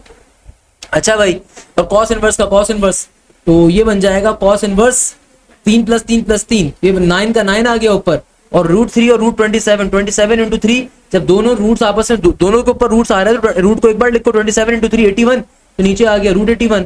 तो रूट 81 किसके बराबर होता है, रूट 81 बराबर होता है मेरे पास 9 के, तो 9/9 आ गया, 9/9 1 हो गया। तो cos इनवर्स 1 किसके बराबर होगा, theta is equal to cos inverse 1 बराबर होता है आपके पास 0 डिग्री के ऊपर 1 मिलता है ना, तो थीटा की वैल्यू 0 के बराबर आ रही है। सिंपल है, क्या मुश्किल है इसमें, मुझे यकीन मानो सॉल्व करने की नीड नहीं पड़ी। हो सकता है मेरी मैथ्स थोड़ी बेहतर हो, मगर अगेन बेसिक आपके सामने मैंने सॉल्व किया है कि भाई कभी भी एंगल अगर आपको कैलकुलेट करना हो, वेक्टर्स गिवन हो, आप सिंपल तरीके से क्या करोगे, दोनों वेक्टर्स का डॉट प्रोडक्ट करोगे, नीचे डिवीजन के अंदर उनका मैग्नीट्यूड करोगे, फिर आप सिंपल कॉस को वहां भेज दे तो कॉस इनवर्स के ऊपर। अच्छा, if vectors are not in the cyclic order then they are called dash. अच्छा बेटा, नेक्स्ट क्वेश्चन जो आरएस में एग्जामिनर कहता है if the vectors are not in the cyclic order then they are called, यार नॉन साइक्लिक भी कहला सकते हैं, कोप्लेनर भी कहला सकते हैं। डिपेंड करता है कि एग्जामिनर पूछ रहा है साइक्लिक नहीं है तो एक ही सिंगल प्लेन पे लाई कर रहे हैं, फिर तो अब डिपेंड करता है किस कॉन्टेक्स्ट में पूछा जा रहा है। कोप्लेनर वेक्टर्स भी कहलाते हैं और नॉन साइक्लिक भी कहलाएंगे। नेक्स्ट क्वेश्चन में एग्जामिनर कह रहे हैं कि भाई a + 0 अगर बराबर आ जाए a के, a + 0 अगर बराबर आ जाए a के, तो कौन सी प्रॉपर्टी कहलाएगी, आइडेंटिटी या इनवर्स, आइडेंटिटी कहलाएगी ना, a के बराबर आ रहा है। नेक्स्ट क्वेश्चन में एग्जामिनर कहता है कि भाई ln x की पावर x का डेरिवेटिव, तो इसकी शॉर्टकट मैंने आपको सिखाई भी, अब तक याद हो जानी चाहिए यार, अगर अभी याद नहीं हुई तो मेरा पढ़ाने का कोई फायदा नहीं है बेटा। भाई सिंपल तरीके से प्योर एक्सपोनेंट को एडिटिव दफा लिखोगे, पावर माने वाले फंक्शन को लिखोगे, डिवीजन के अंदर बेस वाले फंक्शन को लिखोगे, ऊपर जाके बेस वाले फंक्शन का डेरिवेटिव लोगे, ln x का डेरिवेटिव 1/x हो गया, प्लस का साइन ln का ln, जो भी बेस वाला फंक्शन है वो अपने ln के अंदर प्लॉट कर दोगे, फिर पावर वाले फंक्शन का डेरिवेटिव लोगे तो x का डेरिवेटिव x से 1 हो जाएगा, x से x काट दो, आपका फाइनल आंसर क्या आ जाएगा, सिंपल तरीके से इसके बराबर आ जाएगा, सॉल्व हो गया। सरकम रेडियस का क्वेश्चन आया हुआ है, कितनी दफा बताऊं, मोस्ट इंपॉर्टेंट है बेटा ये। नेक्स्ट क्वेश्चन अगेन देखो, log 5 125 रिपीट हो रहा है, log 10 1 रिपीट हो रहा है, कैसे करोगे यार, बेसिक चीज है बच्चा कि भाई देखो log 5 125 को कैसे सॉल्व करोगे, मैंने आपको इसका शॉर्टकट बताया था, log 5 का 5 एज इट इज, 125 क्या होता है, 125 आपको मिलता है किसके ऊपर, 25 का स्क्वायर, 125 किस पे मिलता है, 5 का क्यूब, 5 का क्यूब क्या होता है, 125 के बराबर होता है, बिल्कुल सही है, परफेक्ट हो गया। यहाँ पे 5 के ऊपर कोई भी पावर नहीं है तो 1 है। भाई आपकी जो पावर प्रॉपर्टी होती है ना कि आपके पास जो फंक्शन की पावर और जो बेस की पावर है उसको पहले लिख दो और सिंपल लॉग अप्लाई हो जाएगा किसके ऊपर, 5 के ऊपर, ये 1 के बराबर आ जाएगा, 3 के बराबर आंसर आ गया। अच्छा, नेक्स्ट क्वेश्चन आ रहा है, log 10 बेस 10 है, फंक्शन 1 है, इसको सॉल्व करने का तरीका क्या है। देखो दुनिया में किसी भी टर्म की पावर अगर 0 हो तो क्या होता है, दुनिया में किसी भी टर्म की पावर अगर 0 हो जाए तो 1 के बराबर ही होता है ना। तो अगर मैं इसको ऐसे करके लिख दूं, 1 की जगह पे मैं लिख दूं 10 की पावर 0, कोई प्रॉब्लम है आपको, आप बोलोगे कोई प्रॉब्लम नहीं है, तो जाहिर सी बात है भाई इस 10 पे कोई पावर नहीं है तो 1 है, तो ये आ जाएगा 0 / 1, और सिंपल लॉग अप्लाई हो जाएगा 10 बेस 10 के ऊपर, तो 1 हो गया, तो 0 से जब 1 मल्टीप्लाई होगा आंसर 0 के बराबर आ जाएगा। सिंपल है, ये क्वेश्चन ऑलरेडी ऊपर मैंने आपको बता दिया, मजे का क्वेश्चन था, लॉग वाला हो यार, क्या मुश्किल थी। अच्छा भाई, रिमाइंडर थ्योरम का क्वेश्चन आ रहा है, जो फैक्टर गिवन है यहाँ से x की वैल्यू निकालो, उसको अपने क्वेश्चन में प्लॉट कर दो, आंसर आ जाएगा। नेक्स्ट क्वेश्चन डिटरमिनेंट का आ रहा है, तो ये भी सिंप्लीफाई कर दोगे इजीली, डिटरमिनेंट 2/2 का डिटरमिनेंट निकालना है, 2/2 का डिटरमिनेंट निकाल लोगे। नेक्स्ट क्वेश्चन एग्जामिनर कह रहा है, एग्जामिनर कहता है पर्सन गेट अ मंथली पे ऑफ $200, यानी कि एक बंदा है उसको महीने की जो तनख्वाह मिलती है ना वो $200 की मिलती है, okay. Additionally he gets a commission Q on every real estate deal, तो प्लस का क्यू हो जाएगा, ट्रांसलेट इनटू इक्वेशन, ये बननी चाहिए यार। तो सिंपल तरीके से 12 इंटू 11 किसके बराबर हो जाएगा, 12 इंटू 11 बराबर होते हैं हमारे पास 132 के। अब चूंकि दोनों नंबर्स के अंदर डेसिमल आ रहा है, एक एक डिजिट पहले, तो इन कंबाइंड टोटल आपके पास 2 डिजिट पहले डेसिमल आएगा, तो ये बन गया 1.32 टाइम्स ऑफ दी एक्स, यानी कि ओरिजिनल कॉस्ट का 1.32 टाइम्स के ऊपर बी ने सी को घड़ी बेची है। तो भाई मैं क्या कह सकता हूं कि 1.32 times of the original cost बराबर है जो सी ने अमाउंट पे करी थी 323 के। यहां से आप एक्स की वैल्यू निकाल लोगे, ऊपर आ गया 323 और नीचे 1.32 आके डिवाइड हो जाएगा। डेसिमल को जब आप रिमूव करवाओगे तो बन जाएगा 323, नीचे डिवीजन में 132, डेसिमल रिमूव होगा, अपोजिट साइड पे 100 आ जाएगा, तो ये क्या बन जाएगा 323, मेरे ख्याल में 2 बन जाएगा ना यार। अगर मैं इसको डिवाइड करवाता हूं तो किसके बराबर आ जाएगा, बल्कि प्रॉपर्ली डिवाइड करवाना पड़ेगा भाई। 323 को मैंने अंदर रखा, 132 को मैंने नीचे रखा, तो अगर मैं 132 ₹2000 भी लेके जाता हूँ ना, तो 2 2 4 3 2 6 एंड 2 1 2, सही है, ये आ रहा है, इसके बारे में आ रहा है, तो 2 का 2 आ गया, यहाँ पे आ जाएगा 264 और ये बन गया 13 में से 4 जब जाएंगे तो ऑब्वियसली सी बात है 9 बचेगा, और 11 में से ये एक, यहाँ पे क्या बचा, 1 बचा और 2, और 11 में से अब 6 निकालूंगा तो 11 में से 6 जाएंगे तो 5 बचेगा, 2 में से 2 गया तो खत्म हो गया ये। तो डेसिमल लगाओगे अब यहाँ पे, जब मैं डेसिमल लगाऊंगा तो 0 का इजाफा होगा, 590 आ गया। अब मैं 3 पे चेक कर सकता हूँ, 3 पे चेक कर लेता हूँ भाई, 123 क्या होता है, 3 2 6 3 3 9 3 1 3, सही है, परफेक्ट हो गया ये भी यार। तो ये बन गया मेरे पास 3 के ऊपर 396, अभी चलता जाएगा ऐसे, तो यानी कि मेरे आंसर क्या आ गया 2.3 के बराबर। अब 2.3 को जब आप 100 से मल्टीप्लाई करते हो तो ये आ जाएगा तकरीबन 230 के बराबर, तो 230 के आसपास का करेक्ट आंसर मेरा आ रहा होगा, जो भी आंसर है 230 240 के आसपास का, क्योंकि डेसिमल के अंदर अप्रोक्सीमेशन पे काम किया है, तो मेरा करेक्ट आंसर आ रहा होगा। नेक्स्ट क्वेश्चन हमारे पास आ रहा है, लिमिट एक्स अप्रोच कर रही है इन्फिनिटी के ऊपर, 5x स्क्वायर प्लस का 4x प्लस का 6 divided by 6x cube plus का 10x प्लस का 3। मैंने इसकी शॉर्टकट बताई थी आपको। कंप्लीट क्वेश्चन के अंदर हाईएस्ट पावर वेरिएबल देखो, तो इस पूरे क्वेश्चन में हाईएस्ट पावर वेरिएबल क्या है, x क्यूब है, ऊपर से भी उसका कोफिशिएंट लोगे, नीचे से कोफिशिएंट लोगे, ऊपर x क्यूब मौजूद ही नहीं है, उसका कोफिशिएंट 0 हो जाएगा, नीचे मौजूद है 6 के बराबर है, तो इसका आंसर आ जाएगा सिंपल आपके पास 0 के बराबर। लिमिट एक्स अप्रोच कर रही है नेगेटिव के 5 के ऊपर, तो अगर मैं इस क्वेश्चन को सॉल्व करता हूं तो ये बन जाएगा मेरे पास सिंपल तरीके से किसके बराबर, नेगेटिव 5 का स्क्वायर इज 25 और नेगेटिव का 5 और नेगेटिव का 5, तो ये बन जाएगा पॉजिटिव का 25 फिर प्लस का 6 और नीचे नेगेटिव नेगेटिव पॉजिटिव का 5 बन जाएगा, तो डायरेक्टली इसका तो आंसर आ जाएगा, डायरेक्टली आंसर आ गया। लिमिट एक्स अप्रोच कर रही है 0 के ऊपर, तो एग्जामिनर कह रहा है कि एक्स, अच्छा एक और क्वेश्चन आ रहा है, limit x approaches to 0 positive, ऊपर आ रहा है x माइनस का 5, तो ऊपर नेगेटिव का 5 बन जाएगा और नीचे साइन 0 0 के बराबर है। तो यार देखो ये तो पॉसिबल नहीं है क्वेश्चन सॉल्व करना, उसके पीछे रीजन ये है कि ये डज नॉट एग्जिस्ट करेगा, क्योंकि या इन्फिनिटी के ऊपर जा रहा है, तो मेरे पास ये कैसे आ रहा है, नेगेटिव इन्फिनिटी आ रहा है, जबकि मेरी जो वैल्यू अप्रोच कर रही है पॉजिटिव पे कर रही है, तो इसको फिर आपको देखना पड़ेगा कि भाई ऑप्शन क्या गिवन है हमारे पास, है ना। एक और बच्चे ने अपना क्वेश्चन भेजा, अरे भाई बेहतरीन क्वेश्चन बेसिक मैथ्स का, आइए सॉल्व करते। अच्छा बेटा अब देखो हमारे पास जो नेक्स्ट क्वेश्चन आ रहा है, इसमें एग्जामिनर आपसे क्या कहता है, एग्जामिनर कहता है 20% increase in the salary in the first year and 20% decrease in the second year, the net increase और decrease after 2 years will be dash. अब अक्सर हमारे इतने मासूम से बच्चे होते हैं, वो कहते हैं सर 20% इंक्रीज हुआ था, फिर देखे ना 20% डिक्रीज भी तो हो गया, तो नेट डिक्रीज जो हुआ है, नेट चेंज जो आया वो तो 0 आया। हालांकि वो सोचते नहीं है, गलत कॉन्सेप्ट है। क्यों, अब जरा बात समझिएगा। देखो तुम्हारे पास एक ओरिजिनल क्वांटिटी x है, इस x का 20% इंक्रीज का मतलब क्या होगा, इसका 20% इंक्रीज के बाद मतलब है कि आपकी न्यू वैल्यू है 120x, यानी कि 1.20 ऑफ x। अब इसका नेट डिक्रीज हो रहा है 20%, आपकी ओरिजिनल का 20% डिक्रीज नहीं होता, आपकी जो न्यू वैल्यू होती है उसका 20% डिक्रीज होता है, इसीलिए कभी भी आपका नेट चेंज 0 नहीं होगा। बल्कि इसकी लॉजिक को समझ लो है भाई।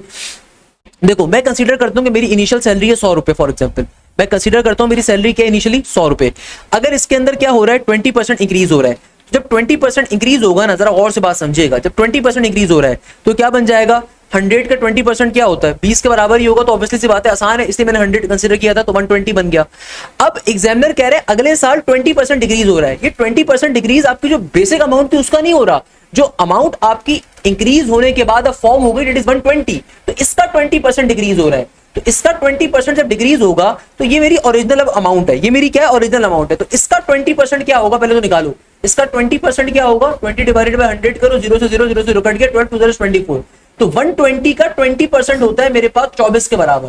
तो अब मैं 120 में से जब 24 को माइनस करूंगा तो ये किसके बराबर बनेगा, तकरीबन बनेगा 20 गया और 4 गया, 96 के बराबर। तो ये आपके पास आफ्टर सेकंड डिक्रीज ये वैल्यू आएगी, यानी कि इंक्रीज होने के बाद आपकी अमाउंट आई थी 120 और डिक्रीज होने के बाद आपकी अमाउंट आई है 96 के बराबर। लेट्स सपोज इनिशियल सैलरी 100 रुपए थी, जब 20% इंक्रीज हुआ तो 100 का 20% होता है 20, तो 100 में 20 को ऐड कर दिया, 120 न्यू सैलरी आ गई। एक साल तक उस सैलरी के ऊपर आपने मजे करे, पराठे खाए, चीजें खाई। अब अगले साल 20% डिक्रीज हो रहा है, तो 120 का 20% क्या होता है 24, तो 120 में से 24 निकाल दिया, तो अब जो आपकी डिक्रीज होने के बाद सैलरी हो गई 96 हो गई। ज्यादा पराठे खा लिए थे ना, वो वापस करने हैं। तो अब आपको अगर नेट इंक्रीज या नेट डिक्रीज देखना है तो उसके लिए हम क्या करेंगे भैया, उसके लिए आप सिंपल तरीके में से ओरिजिनल सैलरी में से इसको माइनस करवाओगे, मल्टीप्लाई बाय 100 करवा दो, तो 4 इंटू 100 आपके पास क्या बन जाएगा, 4% के बराबर आ गया, तो आपका एक आंसर आ जाएगा। अच्छा बेटा, अब देखो हमारे पास ये एक और क्वेश्चन आ रहा है, इसमें एग्जामिनर क्या कहता है, एग्जामिनर कहता है अ ट्रायंगुलर लॉबी है one of its side 2 metre and 2 corner angles each of 45 degree and the cost of tiling the lobby and the cost of tiling the lobby, cost लिखा हुआ है माशाल्लाह से, cost of tiling the lobby at the rate of ₹200 पर square metre, square feet वैसे चलता है हिसाब तो यार।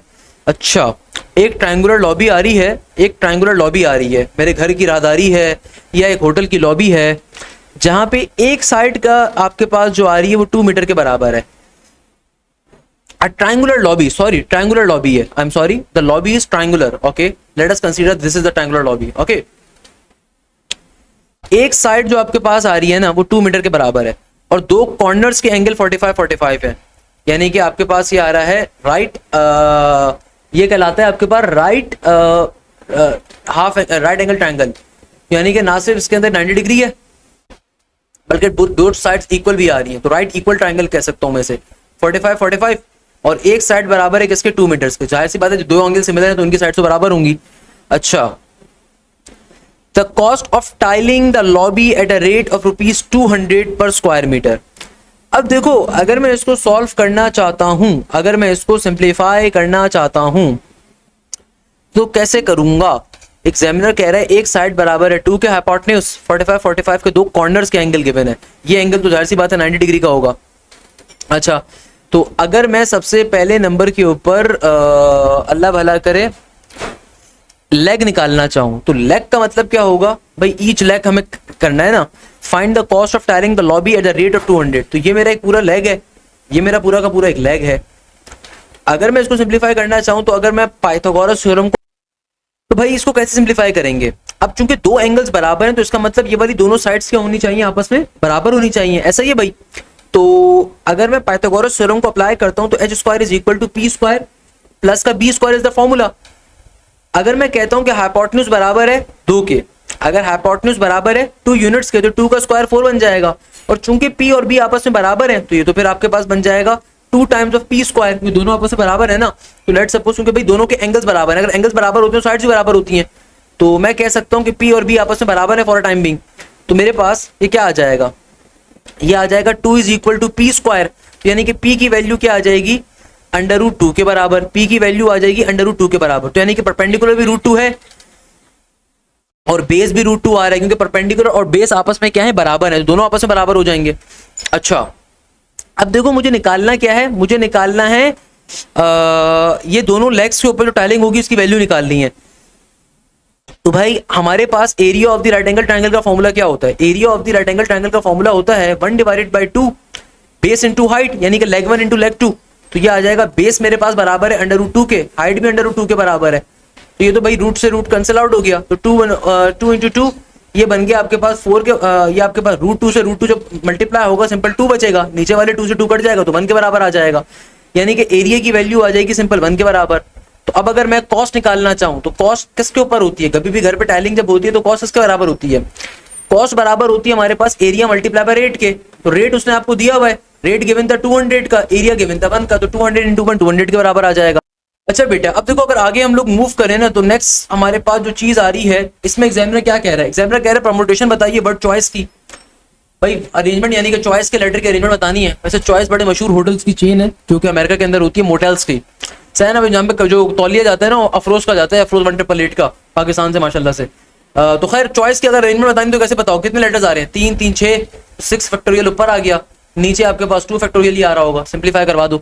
नेक्स्ट क्वेश्चन सिंपल लिमिट्स के आ रहे हैं, बेसिक यार सॉल्व कर लोगे। अच्छा y intercept of the equation normal to the hyperbola at 2,3।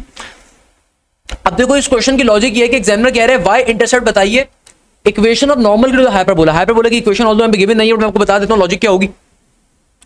Logic ये होगी इस क्वेश्चन की कि पहले आपके पास जो हाइपरबोला की इक्वेशन गिवन होगी ना, आप उसका स्लोप निकालोगे, जो आप स्लोप निकालोगे वो स्लोप टेंजेंट लाइन का स्लोप होगा, तो फिर आप उस स्लोप को कन्वर्ट करवाओगे नॉर्मल लाइन के स्लोप पे, फिर उस स्लोप और इस पॉइंट की मदद से आप पहले नॉर्मल लाइन की इक्वेशन बनाओगे, फिर उसके अंदर से y इंटरसेप्ट बताओगे। y इंटरसेप्ट वो पॉइंट होता है जहां पे x की वैल्यू क्या होती है, 0 होती है, और x इंटरसेप्ट वो पॉइंट होता है जहां पे y की वैल्यू 0 होती है। नेक्स्ट क्वेश्चन एक में एग्जामिनर कह रहे हैं कि भाई वेक्टर ए गिवन है, वेक्टर बी गिवन है, वेक्टर सी गिवन है, A dot product B cross product C निकालना है, यानी कि scalar triple product form given है। तो स्केलर ट्रिपल प्रोडक्ट फॉर्म को कैसे सॉल्व करते हैं, 3/3 के डिटरमिनेंट के ऊपर। तो वेक्टर ए गिवन है, वेक्टर बी गिवन है और वेक्टर सी गिवन है, सिंपलीफाई कर लोगे आंसर आ जाएगा। नेक्स्ट क्वेश्चन में एग्जामिनर कह रहे हैं कि भैया अगर थीटा की रेंज है 90 से 360 की, तो बताइए कॉट इनवर्स 1 क्या होगा। देखो कॉट इनवर्स 1 या टेंजेंट इनवर्स 1 बराबर होता है किसके, 45 डिग्री के, मगर ये जो 45 है मेरी रेंज से बाहर है, क्योंकि मेरी रेंज आ रही है 90 से 360 की, और हमें पता है कि फर्स्ट क्वाड्रेंट के अंदर या तो कॉट पॉजिटिव होगा या थर्ड में पॉजिटिव होगा, तो 45 डिग्री तो आपके पास रेंज से ही बाहर आ रहा है। तो फिर मैं क्या करूंगा, मैं सिंपल 180 प्लस का 45 कर दूंगा, तो 225 should be the correct answer. Principal value of sine inverse root 3/2 60 degree के बराबर होगी। साइन 3π/2 प्लस का y, ये क्वेश्चन मैंने आपको पहले भी सॉल्व करवाया था। अच्छा उस दिन उससे गलत सॉल्व हो गया था, हालांकि यार मैं करवा रहा था, मगर उस दिन इतनी मुझे नींद आ रही थी, रात 11 बजे वीडियो शूट कर रहा था, कैसे सॉल्व करोगे। सेम क्वेश्चन आ रहा है, साइन 270 प्लस एंगल आ रहा है, तो 270 चूंकि वर्टिकल लाइन के ऊपर है तो कॉस आ जाएगा, y का y। अब इसमें चेक करोगे एंगल क्या होगा, 270 प्लस थीटा का मतलब क्या, फोर्थ क्वाड्रेंट, फोर्थ क्वाड्रेंट के ऊपर साइन हमेशा नेगेटिव होता है, तो नेगेटिव कॉस का आंसर होगा। साइन 5/2 का आंसर बताना है। इसके अलावा एक और क्वेश्चन में एग्जामिनर कह रहा है अगर y बराबर है fx पे, तो बताइए f की वैल्यू क्या होती है। f फंक्शन को कहते हैं नॉर्मली, अब डिपेंड करता है ऑप्शंस क्या आ रहे हैं, I am unable to share. A candidate needs 40% to pass an exam, he scored 190 marks and failed by 10 marks, तो how much is the total number. अच्छा how much is the total question the total number. If a candidate need 40% to pass an exam, okay, यानी कि आपके पास x आ रही है total amount, इसका 40% चाहिए एक इंसान को पास होने के लिए। एक बंदा है उसने 190 मार्क्स स्कोर करे टेस्ट के अंदर, फिर भी 10 मार्क्स से टेस्ट फेल हो गया, तो अगर वो 10 मार्क्स मजीद स्कोर कर लेता तो इसका मतलब वो पास हो जाता। लॉजिकली सोचो, अगर एक बंदा है उसने 190 मार्क्स स्कोर करे मगर वो फेल हो गया टेस्ट के अंदर, अगर वो 10 मार्क्स ज्यादा स्कोर कर लेता टेस्ट पास कर देता, इसका मतलब क्या हुआ, इसका मतलब ये हुआ कि भाई 200 जो है ना ये आपके पासिंग नंबर है। तो एग्जामिनर ने यहाँ पे कंडीशन क्या दी हुई है, परसेंटेज की फॉर्म में भी आपको पासिंग नंबर बता दिए और न्यूमेरिक फॉर्म में बता दी। ये कंडीशन जो गिवन है ना, he scored 190 marks and still failed that exam by 10 number, इसका मतलब ये है कि भाई उस बंदे ने 190 मार्क्स स्कोर करे और स्टिल उसका टेस्ट फेल हो गया, तो अगर वो 10 मार्क्स ज्यादा स्कोर कर लेता टेस्ट पास हो जाता। तो 190 प्लस का 10 यानी कि 200 है पासिंग नंबर है। तो आप सिंपल क्या करोगे, 40% ऑफ दी x यानी कि बराबर है किसके, 200 के, क्योंकि 40% ऑफ दी टोटल अमाउंट बराबर है 200 के, तो यहाँ से x की वैल्यू आ जाएगी किसके बराबर, 200। परसेंटेज को रिमूव करोगे डिवीजन में 100 आएगा, इक्वल टू किस तरह जब 100 को भेजोगे तो मल्टीप्लाई में आ जाएगा और 40 नीचे आ जाएगा, 0 से 0 कट गया, 4 1 जा 4, 4 5 जा 20, 0 का 0, 50 इंटू 10 500 के बराबर, यानी कि टोटल क्वेश्चन या टोटल नंबर्स कितने हैं टेस्ट के अंदर, 500 हैं। नेक्स्ट क्वेश्चन में कोई आपके पास सीक्वेंस आ रही है 99 95 86 70 की। एक और क्वेश्चन जो आ रहा है इसमें एग्जामिनर कह रहा है लॉजिकल रीजनिंग रिलेटेड था question bad smoking newspaper publication का। एक और क्वेश्चन में एग्जामिनर कह रहा है सर यहाँ पे कोई क्वेश्चन मार्क था, यहाँ पे भी क्वेश्चन मार्क था और आपको इन दोनों के दरमियान वैल्यू निकालनी थी, तो हिडन ट्राई मेथड पे सॉल्व हो जाएगा भाई। अगला क्वेश्चन बड़ा इंटरेस्टिंग आ रहा है बेसिक मैथ्स का।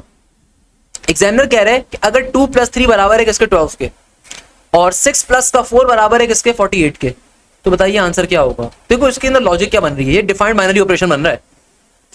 अगर मैं 3 2 6 करता हूं, जरा और से बात समझिएगा, अगर मैं 3 2 6 करता हूं और उसको मल्टीप्लाई बाय 2 करता हूं तो ये बनेगा 48, ये बनेगा 12 सॉरी, और अगर मैं 6 4 24 करता हूं, इसको 2 से मल्टीप्लाई करता हूं, उस सूरत में 48 बनेगा। तो पैटर्न तो समझ में आ गया ना भाई। ये 12 कैसे आ रहा है कि आप इन दोनों को जब मल्टीप्लाई करवा रहे हो फिर 2 से इन दोनों को मल्टीप्लाई करके 2 से भी मल्टीप्लाई कर रहे हो।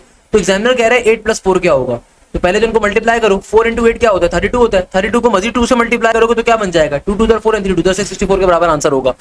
Next question odd one out का आ रहा है। अच्छा एक क्वेश्चन यहाँ पे आ रहा है कि एक बंदा है, a man can raw a boat, एक बंदा है वो बोट को, कश्ती को चलाता है, और जब वो कश्ती को चला रहा है ना तो वो चला रहा है 7 इंटू 1/2 किलोमीटर पर आवर के ऊपर। It took him twice as long to row up, क्योंकि वो अपोजिट स्ट्रीम पे जा रहा है, अपोजिट स्ट्रीम पे। The rate of water flow is dash. अब देखो इस क्वेश्चन को सॉल्व कैसे करेंगे, यानी कि देखो इंसान जो है ना, एक इंसान वो रॉ, उसकी जो स्पीड आ रही है, उसकी जो रॉ स्पीड आ रही है, चप्पो चलाने की जो स्पीड आ रही है वो किसके बराबर है 7.5 किलोमीटर पर आवर के। ओके, इसको आप कंसीडर कर लो कि लेट्स सपोज यू के बराबर है, सही है। आगे एग्जामिनर ने आपको स्ट्रीम की स्पीड ऑल्दो बताई भी नहीं है, तो हम कंसीडर कर लेते हैं कि भाई पानी के अंदर जो बहाव है, पानी का जो बहाव है ना, पानी का जो बहाव होता है, यानी कि स्पीड ऑफ द स्ट्रीम जो आ रही है मेरे पास, स्ट्रीम की जो नहर की अपनी एक स्पीड होती है, पानी का जो एक बहाव चल रहा होता है वो बराबर है v के, सही है। अब हमें पता है कि दुनिया के अंदर जो डाउनवर्ड स्ट्रीम होती है ना, डाउन स्ट्रीम जो होती है, उसके अंदर क्या होता है, उसके अंदर आप u प्लस v हमेशा एडअप होता है दोनों फोर्सेस का। जबकि ऑन दी अदर हैंड जो अप स्ट्रीम होती है, अप स्ट्रीम में क्या होता है, अपोजिट डायरेक्शन पे जा रहे हो तो ये हो जाएगा u माइनस का v, किसके बराबर होता है u माइनस का v। तो इस केस के अंदर एग्जामिनर क्या कह रहा है, एग्जामिनर कह रहा है कि it took him twice as long to row up as to row down, यानी कि कंडीशन क्या गिवन है, कंडीशन आपको ये गिवन है कि भाई row up, it took him twice as long to row up, यानी कि 2 गुना उसको टाइम लगा रॉ अप होने में as compared to row down होने में, यानी कि it took him twice as long to row up, यानी कि जो आपके पास अप स्ट्रीम का टाइम था ना, ये 2 गुना है किसका, ये 2 गुना है आपके पास जो टाइम था डाउन स्ट्रीम का। अगर मैं दोनों के फॉर्मूलाज को डालूं तो ये बन जाएगा, अपस्ट्रीम का फॉर्मूला क्या है u माइनस का v, तो सिंपल है यार, ये तो u माइनस का v 2 times of the u plus का v। तो इसको अगर अब आप सिंप्लीफिकेशन पे लेके जाओ तो भैया ये मेरे पास टाइम की कैलकुलेशन फॉर्म हो रही है। तो अब अगर मैं डिस्टेंस अपना कैलकुलेट करूं तो जाहिर सी बात है जो डिस्टेंस यहां पर होगा वही डिस्टेंस यहां पे होगा, जो अपस्ट्रीम में डिस्टेंस होगा जो वही आपके पास डाउन स्ट्रीम का डिस्टेंस भी होगा। तो उस सूरत के अंदर ये क्या बनेगा, उस सूरत के अंदर ये हो जाएगा, क्योंकि हमारे पास हमें निकालना क्या है, हमें निकालना है सिंपल तरीके से रेट ऑफ वाटर फ्लो ना, तो d divided by time u, तो ये बन जाएगा u माइनस का v इक्वल टू के बाद d divided by equal to के बाद 2 times of the d divided by u plus का v। तो d से d कट गया, तो अगर आप इसको सिंप्लीफाई करवाओ तो ये क्या बन जाएगा, ये हो जाएगा सिंपल तरीके से क्रॉस मल्टीप्लीकेशन के ऊपर u प्लस का v इक्वल टू के बाद 2u माइनस का 2v। तो फर्दर सिंप्लीफिकेशन करवाने के ऊपर एक जैसी टर्म्स को अगर हम एक साइड पे शिफ्ट भी कर दें तो ये क्या बन जाएगा। तो बेटा देखो सिंपल तरीके से हम क्या करेंगे, हम u को जब दूसरी तरफ भेजेंगे तो हमारे कैंसिल आउट हो जाएगा, तो u माइनस 2u माइनस का u ये बन जाएगा u के बराबर, फिर प्लस का v जब वहां पे जाएगा तो माइनस का v हो जाएगा, तो माइनस का v और माइनस का 2v माइनस का 3v बन जाएगा। तो यानी कि 3v की वैल्यू आ जाएगी u के बराबर, और u की आपको क्वेश्चन में वैल्यू गिवन थी, तो 3v इज इक्वल टू 7.5। 7.5 का मतलब क्या होता है 14 डिवाइडेड बाय 2, तो v की वैल्यू आ जाएगी सिंपल 14 डिवाइडेड बाय 6 के बराबर, 2 7 are 14 and 2 3 are 6, 7/3 जो भी आंसर आ रहा होगा। डिपेंड करता है क्वेश्चन आपसे, क्वेश्चन में मांगा हुआ क्या था, मेरी नजर में तो 7/3 आ रहा होगा आंसर। एसेंट्रिसिटी ऑफ हाइपरबोला का क्वेश्चन आया हुआ था, सिंपल है निकाल लोगे भाई, आपके पास सिंपल इक्वेशन गिवन है, एसेंट्रिसिटी ऑफ हाइपरबोला पूछी भी है, 57 को पूरी इक्वेशन से डिवाइड करवा दो तो ये बन जाएगा आपके पास 3 into x square divided by 57 minus का 5 y square divided by 57 equal to के बाद 1। अब इसको एक नॉर्मल फॉर्म में लिखो तो ये बन जाएगा आपके पास सिंपल तरीके से 57/3, इधर हो जाएगा वाई स्क्वायर डिवाइडेड बाय 57/5, ताकि x square y square coefficient 1 हो जाए। और अब ये आपका a स्क्वायर आ गया, आपका b स्क्वायर हो गया, शॉर्टकट को अप्लाई करके सॉल्व कर लोगे। Definition of the eccentricity of hyperbola का क्वेश्चन भी आया हुआ था। इसके अलावा भाई अब ये फास्ट के अंदर मीनिंग ऑफ कॉन्स्टिट्यूट पूछा हुआ था, एनालॉजी आई हुई थी प्लेबिस्टाइट और सोवर्जिनिटी के दरमियान की, y is equal to x की पावर x का क्वेश्चन था, y is equal to cosec into cosec x का क्वेश्चन था, थर्ड डेरिवेटिव आपसे पूछा हुआ था। अब ये बच्चों वाली चीजें हैं, आप इजीली सिंप्लीफाई कर सकते हो, मैंने आपको बहुत बार बताई हुई हैं। एक क्वेश्चन इस तरह का कुछ आया हुआ था, मैराथन में कवर करवाया है मैंने आपको, प्रपोजिशन ऑफ इन ऑन और अब पूछा हुआ था, which of the following is similar to the meaning hub, hub का आपके पास प्रपोजिशन पूछा हुआ था, नेक्स्ट टर्म पूछी हुई थी, सीक्वेंस का क्वेश्चन आ रहा था आईक्यू के अंदर हमारे पास। इसके अलावा हमारे एक और शागिर्द ने अपना फास्ट यूनिवर्सिटी का पेपर शेयर अप किया कि आई क्रॉस प्रोडक्ट जे किसके बराबर होगा, 10 दफा बता चुका हूं आपको। कैपिटल आर निकालना था, circum radius, in radius calculate करना था, find A and B, find A B C and theta was given, cosine law पे सॉल्व करना था, एनटीएच टर्म कैलकुलेट करनी थी, फर्स्ट टर्म गिवन थी और कॉमन डिफरेंस गिवन था। A die is rolled once, find the probability of a number lesser than 4, इसका question आ रहा था। सिक्स टर्म की वैल्यू कैलकुलेट करनी थी आपके पास बाइनोमियल थ्योरम के कॉन्सेप्ट के ऊपर। अंडर रूट 2 प्लस का root two plus iota into root 2 minus iota का क्वेश्चन था। इसके अलावा आपके परपेंडिकुलर लाइन के एंगल निकालने का क्वेश्चन था। इसके अलावा आपके पास दो कॉम्प्लेक्स नंबर को डिवाइड करने का कॉन्सेप्ट था। a इंटू ए इनवर्स का क्वेश्चन आया हुआ था। Limit x approaches to 0 1 plus का negative x whole power 1 by x का क्वेश्चन आया हुआ था। इसका आंसर क्या आ जाएगा, e की पावर नेगेटिव के 1 के बराबर आ जाएगा आंसर। चेक कर लीजिएगा, मोस्ट प्रोबेबली ये फॉर्मूला होता है। अगले क्वेश्चन के अंदर एग्जामिनर कह रहा था कि भाई multiplicative inverse of omega square का क्वेश्चन था, अल्फा स्क्वायर बीटा स्क्वायर का क्वेश्चन था, centre of a circle was given, आपको centre of a circle calculate करना था, सिंपल तरीके से दो मैट्रिसेस को मल्टीप्लाई करना था, समथिंग लाइक दैट। दो तीन सेट्स के टॉपिक के क्वेश्चन थे। कोसेक ई की पावर ln कोसेक का क्वेश्चन था, तो ई की पावर ln से ln कैंसिल आउट हो जाएगा क्योंकि ln ई का क्या होता है, अपोजिट होता है। Mathematical induction is done for, ये रिपीटेड क्वेश्चन है। मॉड का मतलब क्या होता है, सही है। इसके अलावा इंटीग्रेशन 2x माइनस के 8 की पावर 8 का क्वेश्चन था। इंटीग्रेशन ऑफ, भाई सिंपल तरीके से सॉल्व कर लोगे ना, 2x का डेरिवेटिव बाहर लेकर आ जाओ, उसके बाद इंटीग्रेशन को अप्लाई कर दो power formula. a minus x divided by x का क्वेश्चन आ रहा था। ये भी बच्चों वाला क्वेश्चन है यार। एलसीएम को ब्रेक करोगे a बाय एक्स माइनस का 1 इंटू dx, एक कांस्टेंट है पहले आ जाएगा, यहां पे ln x माइनस का x आ जाएगा। नेक्स्ट क्वेश्चन आ रहा था 1 minus tangent square divided by 1 plus tangent square का, बहुत दफा करवाया हुआ है। एक और क्वेश्चन गिवन था, limit x approaches to 2 under root 2 plus x वाला क्वेश्चन आ रहा था। बेसिक आईक्यू के क्वेश्चन थे यार, 4 से 5 सीरीज ये क्वेश्चन तो हर एक के पेपर में आ रहा होता है। लॉजिक बेस्ड क्वेश्चन था, either give a statement against the argument और यूज द सेम थ्योरी और above. If no brother and sister, A father is my father son, ये भी रिपीटेड आ रहा है। A has 2 child B and C, C is wife of D, relation of A and D, ये भी repeated आ रहा है। Odd one out the real imaginary factorial original, अच्छा मजे का है। फैक्चुअल चेक करना पड़ेगा तो भाई। अच्छा भाई, लॉग का क्वेश्चन आ रहा था, एक लॉग, दो लॉग्स अगर डिवाइड हो रहे हो तो जाहिर सी बात है लॉग की प्रॉपर्टी होती है, लॉग दोनों टर्म्स अप्लाई होकर बीच में नेगेटिव साइन आ जाएगा।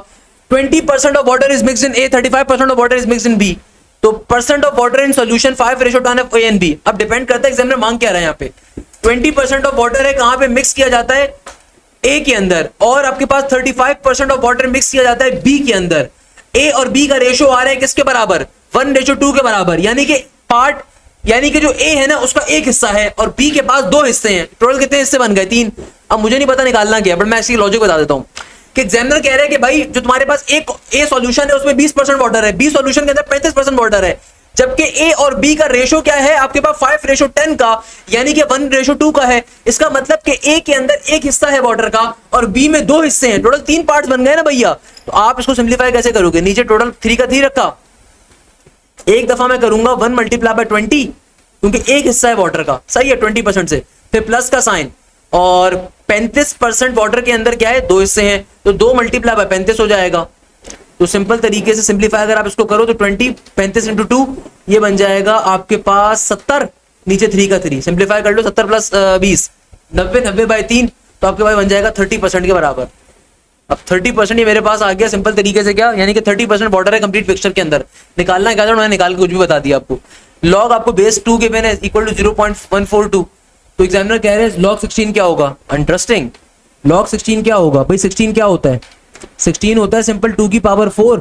तो लॉगरिथम की बेसिक प्रॉपर्टी को अप्लाई करो, 4 को उठा के पहले फेंको, सिंपल log 2 का log 2, और log 2 की उसने वैल्यू बताई हुई 0.142 के बराबर है, 0.142 आ जाएगा log 2 की जगह के ऊपर, तो 4 को इससे मल्टीप्लाई कर दो, 4 2 8, 4 4 16 का 6 और 1 कैरी, 4 1 4 और 1 5, ये बन जाएगा 0.568 के बराबर। तो यानी कि 0.142 को अगर मल्टीप्लाई करवाते हो 4 के साथ तो क्या बन जाएगा, 0.568 के बराबर। अच्छा बेटा नेक्स्ट क्वेश्चन में देखो एग्जामिनर आपसे क्या कह रहा है, एग्जामिनर आपसे कह रहा है कि 0.25 पैसे is what percentage of 10 rupees. 0.25 का मतलब क्या होता है, 1/4 पैसे इज व्हाट परसेंट ऑफ 10 रुपए। 1 रुपए में 100 पैसे होते हैं, तो यानी कि 10 को 100 से अगर मैं मल्टीप्लाई करता हूं तो ये बन जाएगा 1000 पैसे। तो एग्जामिनर कह रहे हैं 1/4 पैसे, 1/4 इज व्हाट परसेंट ऑफ 1000। आसान भाषा में कर दो ना, पैसे रिमूव कर दो ना, पैसे सारे डेटा पैसे में कन्वर्ट कर दिया, तो 1/4 इज व्हाट परसेंटेज ऑफ 1000। तो 1/4 इज व्हाट परसेंटेज ऑफ 1000, तो यानी कि x percentage of 1000 is basically 1/4। तो जब परसेंटेज रिमूव होगा तो डिवीजन में 100 आ जाएगा। यहाँ पे 1000 का 1000 इक्वल टू 1/4, 2 0 तो 2 0 कट गए, 10 मल्टीप्लाई और हमें डिवाइड हो जाएगा, तो x की वैल्यू आ जाएगी 1/40 के बराबर। 1/40 का मतलब क्या है? 1/4 अगर 0.25 होते तो 1/40 क्या होगा? 0.025%, यानी कि x है 0.025। इसका मतलब है 0.25 इज आपके पास 0.025% ऑफ 10 रुपए, इसका आंसर बनेगा। नेक्स्ट क्वेश्चन में एग्जामिनर कह रहे हैं कि भाई तुम्हारे पास एक सिंपल इक्वेशन गिवन है, ये बताओ कि तुम्हारे पास इनइक्वालिटी का सॉल्यूशन क्या होगा। क्वेश्चन क्या आ रहा है? 2x² माइनस का 5x प्लस का 3 लेसर देन इक्वल टू 0। अगर मैं यहां से फैक्टर्स बनाऊं तो 3 2 जार 6, तो 6 मेरे पास फर्स्ट टर्म और लास्ट टर्म को मल्टीप्लाई करो 6, तो मिडिल टर्म को ब्रेक करके फैक्टर्स बनाओ ना यार। क्या बन जाएगा फैक्टर्स? ये हो जाएगा मेरे पास 6, तो 6 को अगर ब्रेक डाउन करवाऊंगा तो बनेगा माइनस का 1 और माइनस का 1। 6 का बनेगा मेरे पास 6 बन सकता है। अगर मैं 6 माइनस का 1 करूं तो बीच में 6 बनेगा? नहीं। अगर मैं माइनस का 6 प्लस का 1 करता हूं तब भी प्लस का 3 तो नहीं फॉर्म होगा। प्लस का 3 लिखा हुआ है ना यहाँ पे, तो इसके फैक्टर्स कैसे बनाओगे आप? अगर मैं 3 और 2 के ऊपर ही ब्रेक करता हूं, नेगेटिव का 3 और नेगेटिव का 2, अब मल्टीप्लाई भी करोगे तो पॉजिटिव का 6 ही बनेगा। सही, ये फैक्टर्स आ गए ना हमारे पास। एक आ गया ये 2x² माइनस का 3x माइनस का 2x प्लस का 3 लेसर देन इक्वल टू 0। तो बेटा देखो सिंपल तरीके से यहां से अब आप क्या कॉमन ले सकते हो? 2x को, तो ब्रैकेट में क्या बचेगा? x माइनस का 1। यहां से भी अगर मैं नेगेटिव का 3 कॉमन लेता हूं तो ब्रैकेट में क्या बचेगा? x माइनस का 1 लेसर देन इक्वल टू 0। एक फैक्टर आ गया x माइनस का 1, दूसरा फैक्टर आ गया 2x माइनस का 3 लेसर देन इक्वल टू 0। तो ये आ गया x minus 1 lesser than equal to 0, और एक दफा हो जाएगा 2x माइनस का 3 lesser than equal to 0। Simplify करवा दिया, आंसर आ जाएगा। नेक्स्ट क्वेश्चन जो हमारे पास आ रहा है, इसमें एग्जामिनर क्या कह रहा है? एग्जामिनर कहता है कि भाई तुम्हारे पास 2 हॉर्सेज आ रहे हैं जो ट्रेवल कर रहे हैं 160 एंड 120 इन 10 आवर्स के ऊपर और 5 आवर के ऊपर रिस्पेक्टिवली। आगे एग्जामिनर कहता है find the ratio of their speed.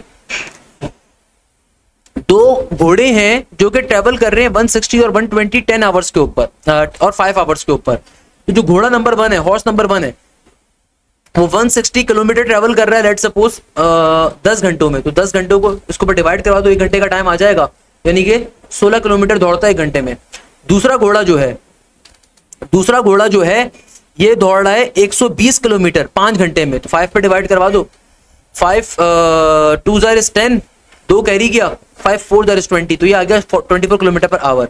अगर मुझे रेशो निकालना है उनकी स्पीड का, अच्छा ना, आपने ये स्पीड जो निकाली है आपने कैसे निकाला? अरे भाई लॉजिकली समझो ना, एक बात समझो। मैंने जब इसको किया तो मेरे पास एक किलोमीटर पर आवर आया ना। तो स्पीड क्या होती है? डिस्टेंस अपॉन टाइम ही तो होता है। तो डिस्टेंस अपॉन टाइम तो आपके पास स्पीड तो ऑलरेडी आ गई दोनों की। यानी कि देखो आपको घोड़ा नंबर 1 का डिस्टेंस गिवन तो जो कवर कर रहा है 10 घंटे के अंदर, तो आपने दोनों को डिवाइड करवाया तो आपके पास स्पीड आ गई पहले घोड़े की, फिर दूसरे घोड़े की स्पीड भी आ गई मेरे पास। अब आपको अगर इसका रेशो निकालें दोनों को आपस में डिवाइड करवा दो, तो 16 डिवाइडेड बाय 24 कर दीजिए, यानी कि 16 रेशो 24 किसके बराबर होगा? दोनों को डिवाइड करवाऊंगा तो ये बन जाएगा मेरे पास 4 4 द 16, 4 6 ज़ार 24, 2 द 4 इंटू 3 द 6, 2 रेशो 3 का रेशो आ जाएगा। सिंपल है यार, क्या मुश्किल बात है इसके अंदर। अच्छा भाई आगे क्या कह रहा है? आगे यही चीज आ रही है मेरे पास, और अब इसमें एग्जामिनर मुझसे length of the second chord पूछ रहा है भाई, कॉर्ड की सेकंड लेंथ। अच्छा ये वही वाला क्वेश्चन आ रहा है जो मैंने पहले भी आपको बताया था, ये क्वेश्चन रिपीटेड क्वेश्चन है भाई। ये लेंथ ऑफ द कॉर्ड आपसे पूछ रहा है कि एक कॉर्ड की लेंथ अगर 16 आ रही है, दोनों कॉर्ड्स के दरमियान का डिस्टेंस आपको गिवन है, तो कैसे निकालोगे? आपको रेडियस गिवन है, तो भाई सिंपल तरीके से मुझे दोनों कॉर्ड्स के दरमियान का डिस्टेंस दिया हुआ है, सही है ना? तो आप यहाँ पे सिंपल क्या कर सकते हो, आप सिंपल तरीके से यहाँ पे ऐसे करके जो है ना एक राइट एंगल ट्रायंगल क्रिएट कर लो। तो राइट एंगल ट्रायंगल फॉर्म हो गया, तो आपके पास जो है ना पर्टिकुलरली क्या आ जाएगा, आपके पास basic right angle triangle form हो गया। तो आपको ये रेडियस, ये आपका रेडियस आ गया, सही है। ये कंप्लीट की आपको अगर लेंथ गिवन है 16 के बराबर, तो आधी की लेंथ क्या होगी? आधी की लेंथ होगी 8 के बराबर, तो ये वाला डिस्टेंस आ जाएगा आपके पास, सही है। आपके पास क्या आ जाएगा? आपके पास यहाँ पे, अच्छा सेम काम हम इसमें भी करेंगे। हम देखो 1 किलो डेटा तो आपको ऑलरेडी गिवन है ना, तो इसके अंदर भी सेम काम होगा कि 23 का आधा क्या होगा? अगर दोनों के दरमियान की आपको वो गिवन है 17, ये बन गया, ये आपके पास 23 का आधा हो जाएगा, 23 डिवाइडेड बाय 2 जो भी आएगा। क्वेश्चन बड़ा इंटरेस्टिंग है, मैं क्वेश्चन एक्सप्लेन कर देता हूँ पूरा। ये क्वेश्चन मेरे पास क्या आ रहा है, जरा और से बात समझिएगा। एग्जामिनर कह रहा है कि भाई तुम्हारे पास 2 कॉर्ड्स हैं, एक ये कॉर्ड आ रही है और एक ये कॉर्ड आ रही है। एक कॉर्ड की आपको लेंथ दी हुई है 16 सेंटीमीटर के बराबर, सही है। दूसरे की लेंथ आपको कैलकुलेट करनी है, सेंटर से लेके कोने तक का डिस्टेंस आपको बताया हुआ है, सारा काम एग्जामिनर ने किया हुआ है। ये बराबर है लेट सपोज 17 के, सही है। और आपको इन दोनों कॉर्ड्स के दरमियान का जो डिस्टेंस है ना वो भी डिफाइन किया हुआ है कि लेट सपोज ये बराबर है 23 के, तो जाहिर सी बात है दोनों के दरमियान का डिस्टेंस है, 23 को 2 पे डिवाइड करवाओ जरा, 23 डिवाइडेड बाय 2 क्या हो जाएगा, ये हो जाएगा 2 आपके पास 11.5 के बराबर है ना भाई, क्योंकि 12 के ऊपर 24 होगा, तो ये क्या हो जाएगा 11/5 के 11.5 के बराबर, 23 डिवाइडेड बाय 2 आ रहा है तो क्या बन जाएगा 11.5। तो यानी कि इधर का इंडिविजुअल डिस्टेंस 11.5 है, सेंटर से लेके यहाँ तक का डिस्टेंस 11.5 आ रहा है। तो अब देखो अगर मुझे ये निकालना है तो मैं यहाँ से लेके यहाँ तक की लाइन बनाता हूँ, ये डिस्टेंस 11.5 आ गया, ये सेंटर से लेके कोने तक का डिस्टेंस तो ये भी रेडियस ही होगा, तो मैं यहाँ पे पाइथागोरस थ्योरम के ऊपर इस वैल्यू को कैलकुलेट कर लूंगा। ये जो वैल्यू आ रही होगी ना, ये अगर मैं इसको परपेंडिकुलर ले रहा हूँ तो मेरे पास देखो ये परपेंडिकुलर के सामने हाइपोटेनस हो गया, या मेरे पास परपेंडिकुलर के सामने क्या होता है, हमेशा हाइपोटेनस होता है, तो परपेंडिकुलर हाइपोटेनस भी आ गया, परपेंडिकुलर भी आ गया, और ये मेरे पास बेस होगी, तो बेस की वैल्यू आ जाएगी, तो आप सिंपल उसमें इतनी वैल्यू को भी फिर ऐड कर दोगे, तो आपके पास सिंपल जब बेस की वैल्यू आ जाएगी तो 2 टाइम्स ऑफ द बेस, क्योंकि सेंटर से लेकर कोने का डिस्टेंस आ रहा है, तो 2 times of the base will be your answer. बात समझ में आ रही है या दोबारा रिपीट करूं? दोबारा बता देता हूं कि भाई इस क्वेश्चन में लॉजिक क्या आ रही है। देखो बात को समझो, इस क्वेश्चन के अंदर लॉजिक ये है कि आपको सेंटर से लेकर कोने का डिस्टेंस गिवन है, आपको दोनों कॉर्ड्स की लेंथ दी गई, आपको एक कॉर्ड की लेंथ गिवन है, दूसरे कॉर्ड की लेंथ निकालनी है, आपको दोनों कॉर्ड्स के दरमियान का डिस्टेंस बताया हुआ है, दोनों कॉर्ड्स के दरमियान का डिस्टेंस आपको बताया हुआ है। तो अब देखो हम ये एज्यूम करते हैं कि भाई ये दोनों कॉर्ड्स जो है ना इक्वली डिस्टेंस के ऊपर मौजूद हैं, यानी कि दोनों कॉर्ड्स के हैं इक्वल डिस्टेंस के ऊपर हैं। तो भाई अगर कंप्लीट दोनों कॉर्ड्स के दरमियान का डिस्टेंस लेट सपोज 23 है, तो भाई सिर्फ सेंटर से लेके यहां तक का डिस्टेंस क्या होगा 11.5 के बराबर होगा, सिर्फ सेंटर से लेकर यहां तक का डिस्टेंस 11.5 होगा। तो मैं क्या करूंगा, मैं सेंटर से लेकर कोने तक का डिस्टेंस लूंगा तो वो रेडियस ही कहलाएगा, तो वो तो गिवन है मुझे, तो मैं इस वाली वैल्यू को पाइथागोरस थ्योरम पे कैलकुलेट कर लूंगा। जब मेरे पास सेंटर से लेकर ये वाली वैल्यू आ जाएगी तो जाहिर सी बात है सेंटर से इतना हिस्सा भी सिमिलर ही होगा, क्योंकि सर्कल का शेप आ रही है, मेरा आंसर आ जाएगा। क्या मुश्किल है इसके अंदर यार, सॉल्व हो जाएगा। ये जीआईके में भी क्वेश्चन आया था इसलिए मुझे याद है क्वेश्चन ना बेसिक वे। अच्छा एंटोनियम ऑफ 45 था, सेपरेट था स्मज का, सिनोनियम था स्मज का, don't remember much but they were actually too much easy compare to नस्ट। करेक्ट सेंटेंस पूछा हुआ था, choose using grammatical values of punctuation, analogies आई हुई थी। It is imperative Muslims pray God, taxes impose dash all things. I prepared well, I will score good marks hopefully. You committed a crime, you can go to jail potentially eventually. इस तरह की दो आपके पास जो है ना IQ के questions भी आए हुए थे। इसके अलावा आपके पास कोफिशिएंट पूछा हुआ था a + b की पावर 100 के ऊपर, तो वो आप फिर निकालोगे कैसे, कोफिशिएंट ऑफ a की पावर 19 × b स्क्वायर के ऊपर सॉल्व करना है, तो आपको खुद से अब सॉल्व करना आना चाहिए। Is 100 combination 2, what is the difference of a square b 98, ये इसके रिगार्डिंग क्वेश्चन आया हुआ था। नोटेरियस का सिनोनियम आया हुआ था, नर्सीफुल का एंटोनियम आया हुआ था, तो ये क्वेश्चन आए हुए थे। तो ये हमारे पास फाइनली फास्ट यूनिवर्सिटी के एग्जाम के 11 जुलाई के और 12 जुलाई के जितने पेपर्स थे ना, स्पेसिफिकली जो इसके अंदर बेसिक मैथ्स का कॉन्सेप्ट थे, मैंने ज्यादा से ज्यादा आपको सॉल्व करवाए हैं। मेरी हिम्मत अब जवाब दे चुकी है भाई, मेरी कोशिश थी कि मैं स्टिल आपको करवाऊं, तो इंशाल्लाह ताला नेक्स्ट वीडियो में मुलाकात होगी। जब तक के लिए खुदा हाफिज, मुझे बहुत सारी दुआओं में याद रखिएगा। जज़ाकल्लाह खैर, थैंक यू सो मच। अगर आपका कोई बहन भाई कोई जानने वाला आपकी नेक्स्ट ईयर की यूनिवर्सिटीज की तैयारी करना चाह रहा है, तो भी हमारा न्यू बैच स्टार्ट होगा इंशाल्लाह ताला ज़बरदस्त अगस्त से अंदर पूरे साल के लिए, जिसमें पाकिस्तान की top aptitude faculty sir Ronald से लेके सर हंजला बुखारी से लेके सर बिलाल जिया से लेके पाकिस्तान की जितनी टॉप की फैकल्टी है, we are producing it now, और हम इंशाल्लाह सबको लेकर आएंगे अपने प्लेटफॉर्म के ऊपर। और इस प्लेटफॉर्म के जरिए एक मिनिमल फीस के ऊपर, जब यही टीचर्स किसी कोचिंग में पढ़ाते हैं तो कोचिंग वाले लाखों रुपया लेते हैं, 80,000 रुपये 70,000 रुपये ले रहे होते हैं। तो इंशाल्लाह ताला हमारा फर्स्ट बैच स्टार्ट हो रहा है अगस्त के अंदर, उसके अंदर बहुत डिटेल के अंदर तमाम चीज़ें कवर करवाई जाएंगी, पूरे साल आपकी तैयारी करवाई जा रही होती है। उस लेक्चर में आपसे मुलाकात होगी बहुत जल्द, मैं उसकी डिटेल्स भी जारी कर रहा हूँ। जज़ाकल्लाह खैर, thank you so much. Hashim signing off.